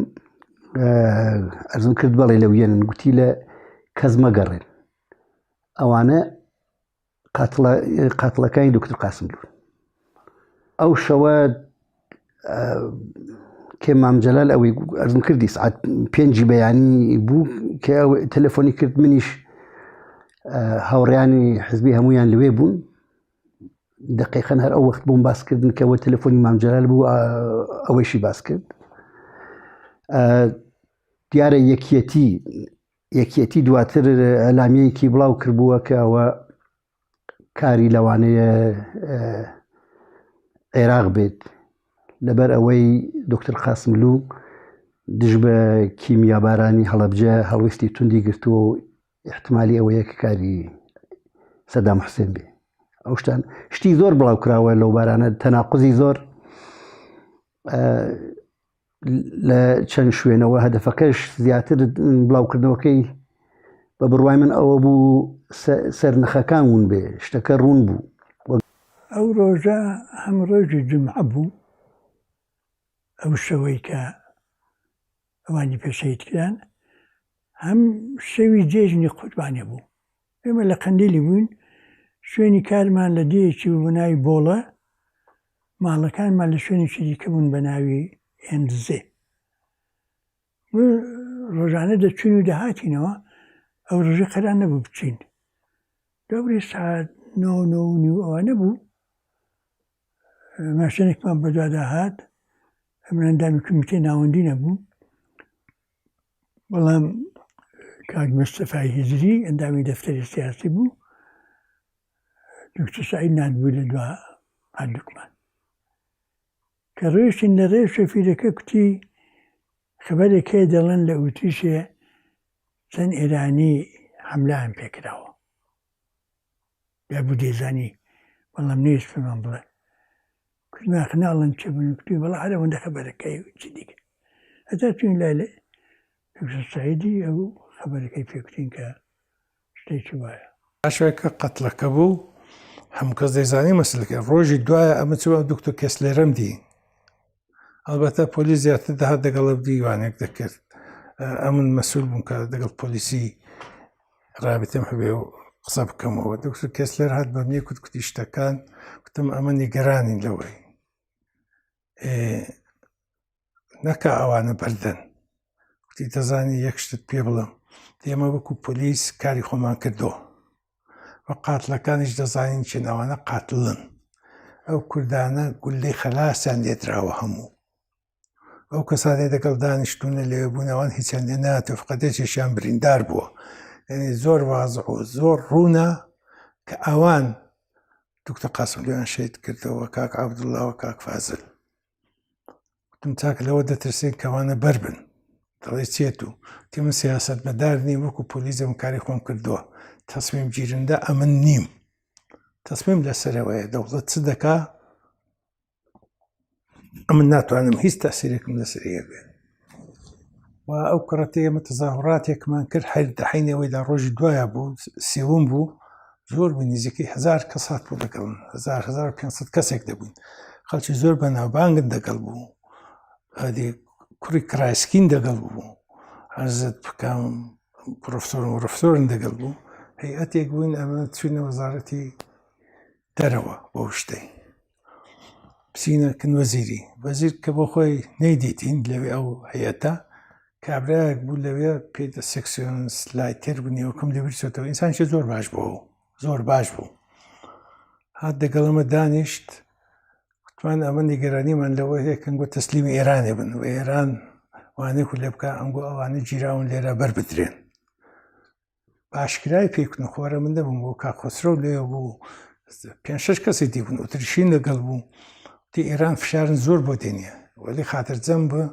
ئەمە تەسلیمی فشاری ئێرانێ نابی. فشارمان زۆر بۆ دێنێ ئێران دەیە فشارن بۆ بێنێ، ئەمە تەسلیمی فشاری ئێرانێ نابین. لە دوایدا و کەتی ئۆتریش تەسلیمی فشاری ئێرانێ بوو. حینەوە کابرایە ئەگەر دکتۆر سەعیدان شەهید کرد دیسان ئەوانەیە کچۆ قسەی دەگەڵ کرد تەلەڤیزیۆنی ئۆتریشیە. ئەو وەختی وەزیری دەرەوەی ئەو وەختی وەزیری ناوەوە دەیان کو دەمە تەسلیمی ئێرانی نەبووینە، ئەوە هیچ وانێکێکمان دەگەڵ ئێرانی نەکرد و قەرارمەدارێکەوانە بەر بدەین. ئەوە هات قسێکی وتی وەڵا ڕاست ناکە، کابرا لە 60 بوو بۆ تا وەختی ڕاست ناکە. وەزیری دەرەوەی ئەو وەختی دکتۆر مۆک بوو نێوی، دکتۆر مۆک ڕاست ناکە لەژێر فشاری ئێرانێدا ئەمە ئەوانە من بەرداوە. ئەو لە تەلەڤیزیۆنی ئۆتریشیە بڵاو بووە. لە یەکێک لێرە هەبوون و نوری کۆمیان پێدا کرد لەو مەسەلەیەدا ئۆتریش قانونێن ئیجازە نییە بە وڵاتانەی عینی شەڕدانە ئەسلحە بفرۆشی کە 4 ملیارد هەم بە ئێرانە هەم بە عێراقی شەڕی فرۆشی بوو. ئەو دمیش لەو بڕوایە بوون کە ئێران تهدیدی کردووە کە ئەگەر ئەنگۆ بەڕاستی لەباری سیاسی بە دوای بکەون ئەمە مەسەلەی نۆری کۆم زۆری بۆیان چۆ بۆ سەری لە پارلەمانە باسی دەکرات، حیزبەکانی مخالف بوون دەنجیان زۆر بوو کەەوەی باز دەکەین لە بۆ ئێوە قازانجی نابێ. ئەو دەنج ڕوابەتی تجاری بینە ئێران و ئۆتریشی زۆر بوو. ئەوروپایەکان مەنافعی خۆیان هەمیشە لەبەر چاو دەگرن بەبێ ئەوەی هیچ شتێکی تر لەبەر چاو بگرن. من ئاغای هاوزەرێک بوو کە ڕئیسی ڕێکخراوی دۆستانی کورد و ئۆتریش بوو لێرە، ئینسانێکی ساحب نفوز بۆ خۆی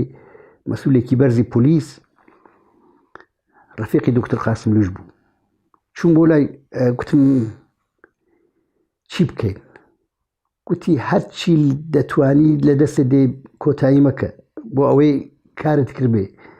بەڵام ئەوە قەتڵێکی سیاسیە. وتی ئی ئۆلۆف پالمە ڕوون بووە، ئی کەنیدی ڕوون بووە. گوتی ئەوە قەتڵێکی سیاسیە، زەحمەتە، زۆر زەحمەتە، نامەوێن ئەحمێدت بکەم وە دوی کەون، بەڵام زۆریش ئینتزارتان نەبێ.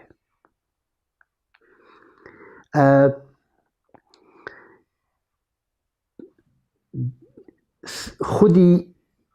تێرۆرەکە کێکرا دەستی ئۆتریشی تیا نەبوو کە بڵێم نێودەوڵەتی بوو. پاش ئەوەی بەڵێ دەستی ئۆتریشی تیا بوو، چون ئۆتریش وڵاتێکی بێلایەنە بەنێو لەگەڵ ئەو وڵاتانێکی لە حاڵی جەنگن بۆینە سەلاح شتیوا بفرۆشێ هەندێک ئەسلحەی بە نێوبانگ و تانک و تۆپ و شتیوای هەیە کە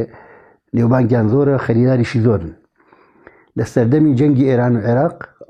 ئەو فرۆشتی بەتابەت بە عێراق نە نۆریکۆم کە نێوەکەیەتی زۆر بە نێوبانگ و ئەوە بوو بە ئەهرۆمێکی فشار کە ئەفشاگەریتان لەسەر دەکەین لەسەر ئەو جرارانە خۆ مەسئلە ئەو دەم دێت مەسئلە انتخابات دێتە ئاراوە ئەگەر ئەو ئەفشاگەریانە بکرێن حزبەکان ڕێی دەنگ لەدەست دەدەن ئەوانە دەبێتە هۆی ئەوەی کە هەڵوێستێکی سیاسی بگرن هەڵوێستە سیاسیەکەی ژەوەیە بێدەنگێک سەحرا ڕوودی بەنێرەوە ڕەتکەین بۆ ئێران مشکلەیە لە کەڵی خۆمان دەکەینەوە کورد کەسێکی نییە کە لەسەری لە سەتحێکی ئاستێکی بەرزەوە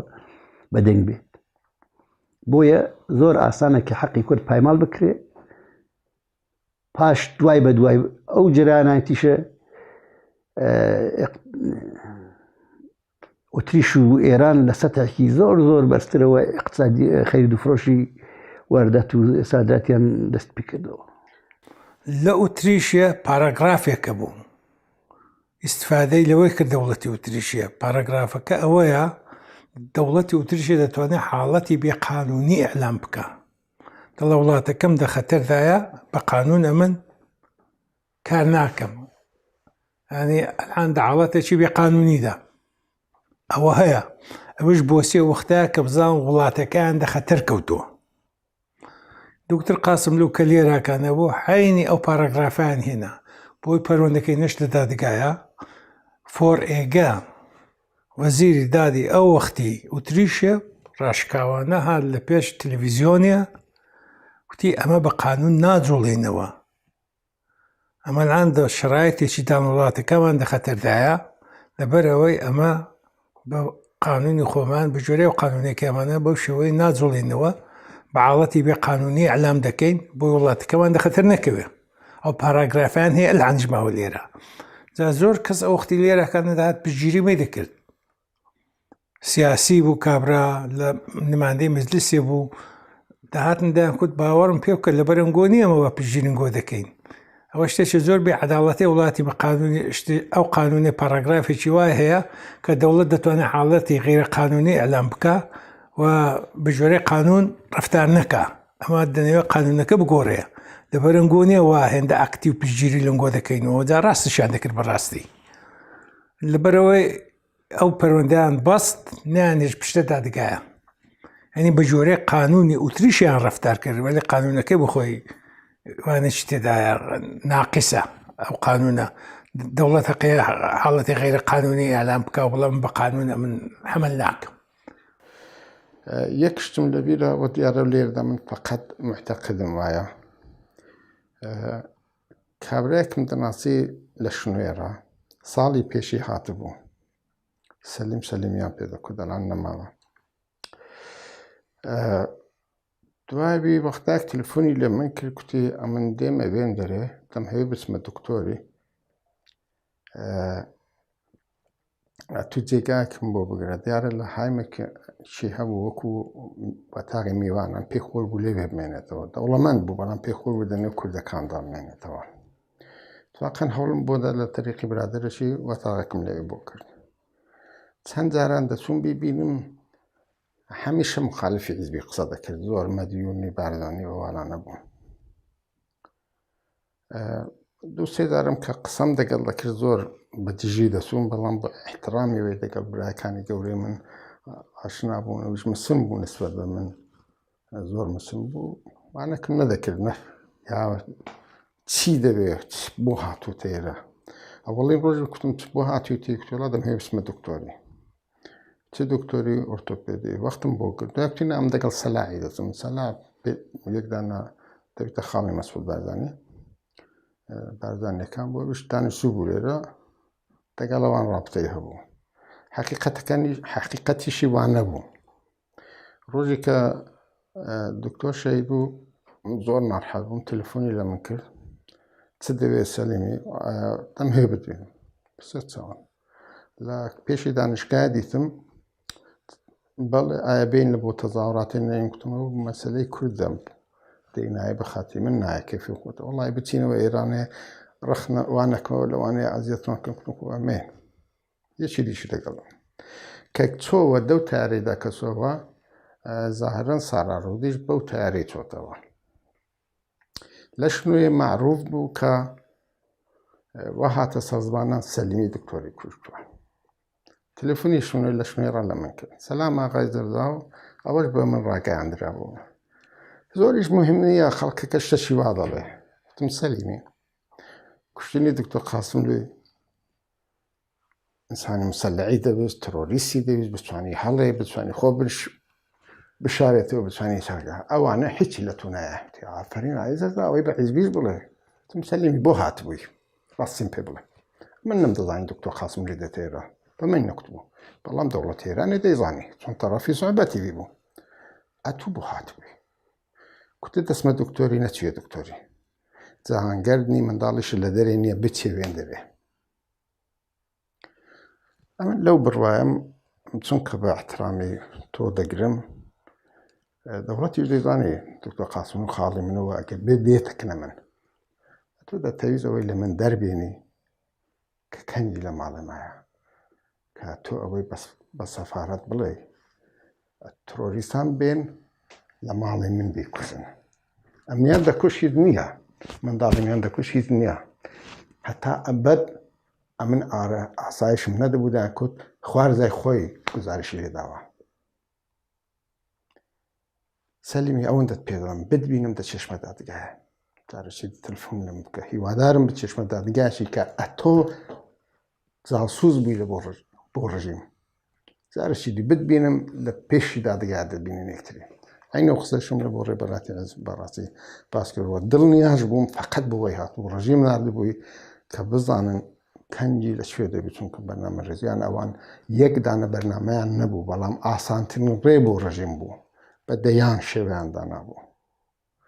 لە شوێن دەرێ لە ڕێگابی لەسەر ئەگە بۆیانم کام بوو لەسەر خودی کۆبوونەوەکەیدا کە زۆر ڕاحەتر بوو یا لە شوێی ترۆر بکەن یا لە ماڵەما کە چۆن ڕاحەتە بتوانێوان نەچی بکەن ئەمە لە بۆ ڕژیم زۆر باشم دەناسم پێم مەبی بەڕاستی مەسەلەم هەموو بەرنامێکی کرد حتا ئەوەی کە بتوان دە ماڵەمادا بکوژن پێم وەختی خۆی کە هەوەچیلەکە لێرە بەمە دەگەڵ دەسرین خانمەیە خێزانی دکتۆر قاسملووی ئەمە توینە کنوانێکی ئاغای فیشێر دکتۆر فیشێر ئەوەت ڕئیسی فراکسیۆنی پارلەمانی ئوتریشێ بوو دۆستی دکتۆر قاسملووی بوو ئەرزت بکەم ئەمە توینە کن دکتۆر فیشێری و دکتۆر فیشێر بەرمەبنایەوە کە دۆستی دکتۆر قاسملووی بوو ئەدی پەیوەندی لەگەڵی هەیە ئەوە کوتی وەچیلێکتان پێ معرفی دەکەم ئەنگۆ بچن ئەوی بگرن وەچیلێکی پێ معرفیکردنی دەگەڵ نسرین خانمەیە چوینە کنەوە وەچیلەی کابرای وەچیل پێمە باسە جوولەکەش بوو وابزانم نێوێرەوێکا کوتی نایکەم ئەو شتەی یو شتە بۆ من خەتەری هەیە و من حازر نیمە وەکالەتێک قبول بکەم ئەو نەیکرد هاتینەوە دکتۆر فیشێرمان کردەوە وەچیلەیە تو پێت معرفی کردەوە نەیکرد کوتی بووە تەعجب دەکەم گوتم وەڵا نێوێراوە جادا و کڕتەی چوینەوانێشێت لە پاریسێش هێچێک هاتبوو کابراکی وەچیل وەچیلی حقوقی بەشەر بوو دەزانم شتێکی زۆر لێوەڕات بۆێرە لێرە شەرەوەی کوتانەگەڵا هەر لە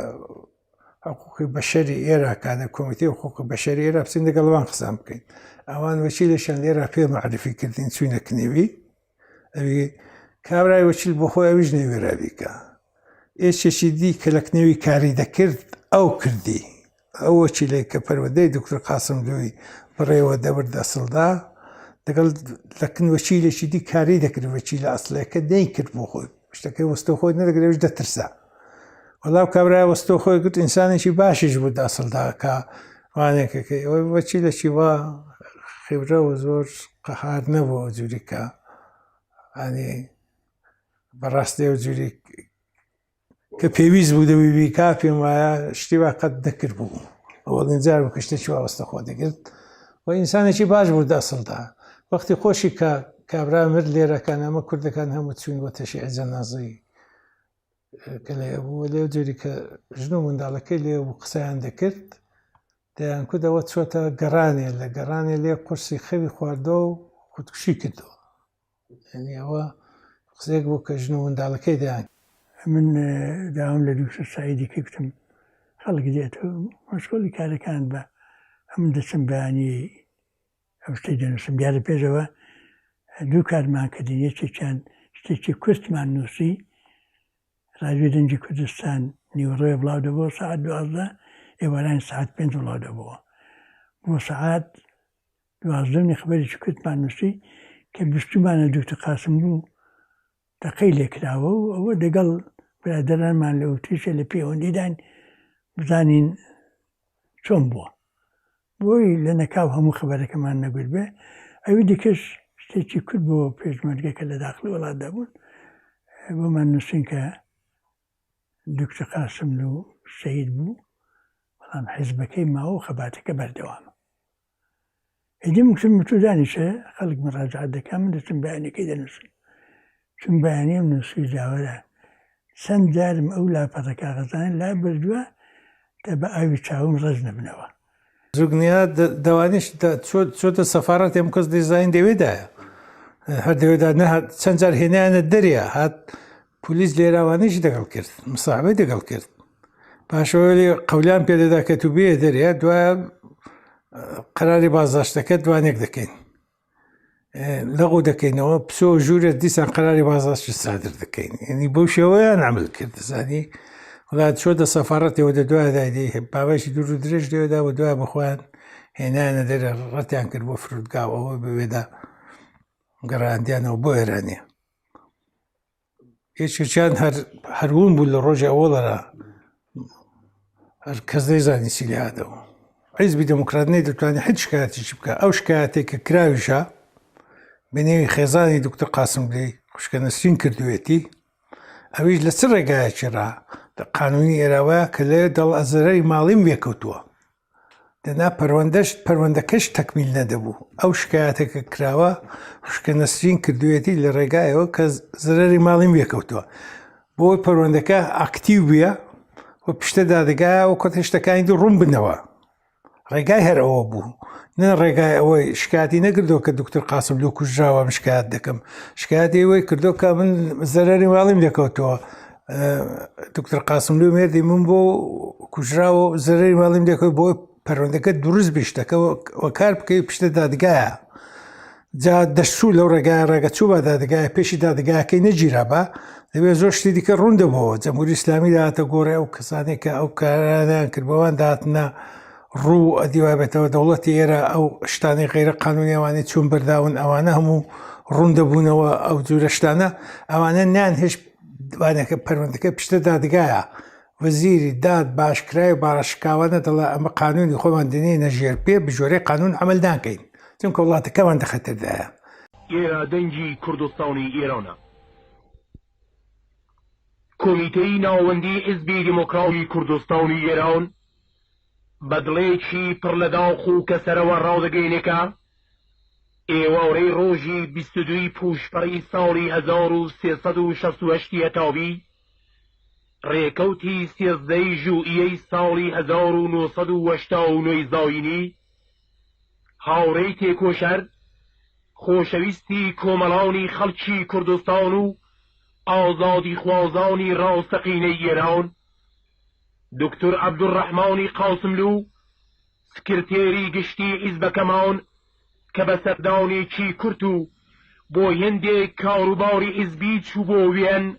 پێتەختی وڵاتی ئۆتریش لەگەڵ هاوڕێی خۆشەویست کاگ عەبدوڵڵای قادری ئەندامی کۆمیتەی ناوەندی و نوێنەری حیزب لە ئەوروپا کەوتنە بەر دەستڕێژی جنایەتکارانەی بەکرێ گیراوانی کۆنەپەرستی و شەهید کراون.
خلاصەی بکەمەوە کە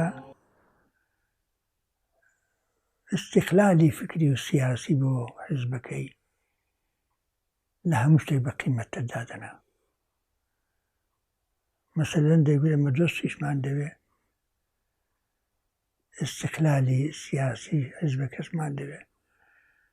بەڵام ئەگەر ڕۆژێک پێویست بێ چێکیان بۆی چی وەلانین دۆستەکەی وەلادنین استقلالی فکرەکەیمان پارێزین. ئەوەشی بە قیمەتی زۆری گەورە دەپاراست. مەسەلەن هەموومان بوو، بەڵام بزانە ئەوەی کە عیزەتی حیزبەکەیە نمونەیەک ببنەوە. ئەسقەزا ئەمە شاهیدی حاڵەتەکەی بوون لە شەڕ ئێران و عێراقدا. دوو تەیارە بەبەست چاویمەدە بە ئاسمان دەدەفرێن هیچیان موشە چی لەویدی کەدا گڕی لە هەڵەستا. ئیدی هەردووچیان غایب بوون چۆ بوون و دوای ڕەتکەوت یەکیان بەربۆتەوە. ئەوەی بەربۆتەوە تەیارەی ئێرانێ بوو. خەلەبانەکەی بە برینداری کەوتە دەستی پێشمەرگە. دەوڵەتی عێراق 12 ملیۆن دیناری پێشنیار کرد بە حزبی دموکرات کە بینێنەوە. 12 ملیۆن دینار دێکەدا 32 ملیۆن دۆلار.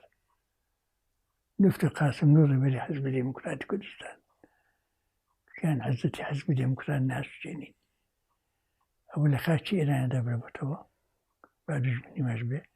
ئەسیری دەستی ئێمەیە من نایدی بێ. بۆ من وەکو کەسێکی سیاسی گەورەترین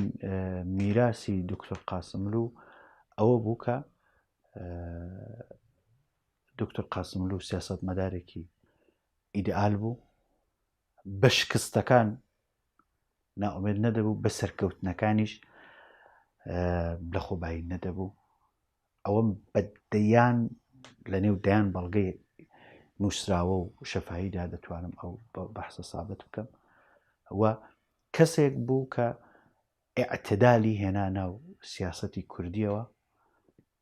ئێستش ئەو قاسملووەی کە لە لای من پێناسە دەکرێت یەکەم دەرسی بۆ من مەسئلەی ئیعتدالە و دەرسی دووەمی ئەوەیە کە هیچ شتێک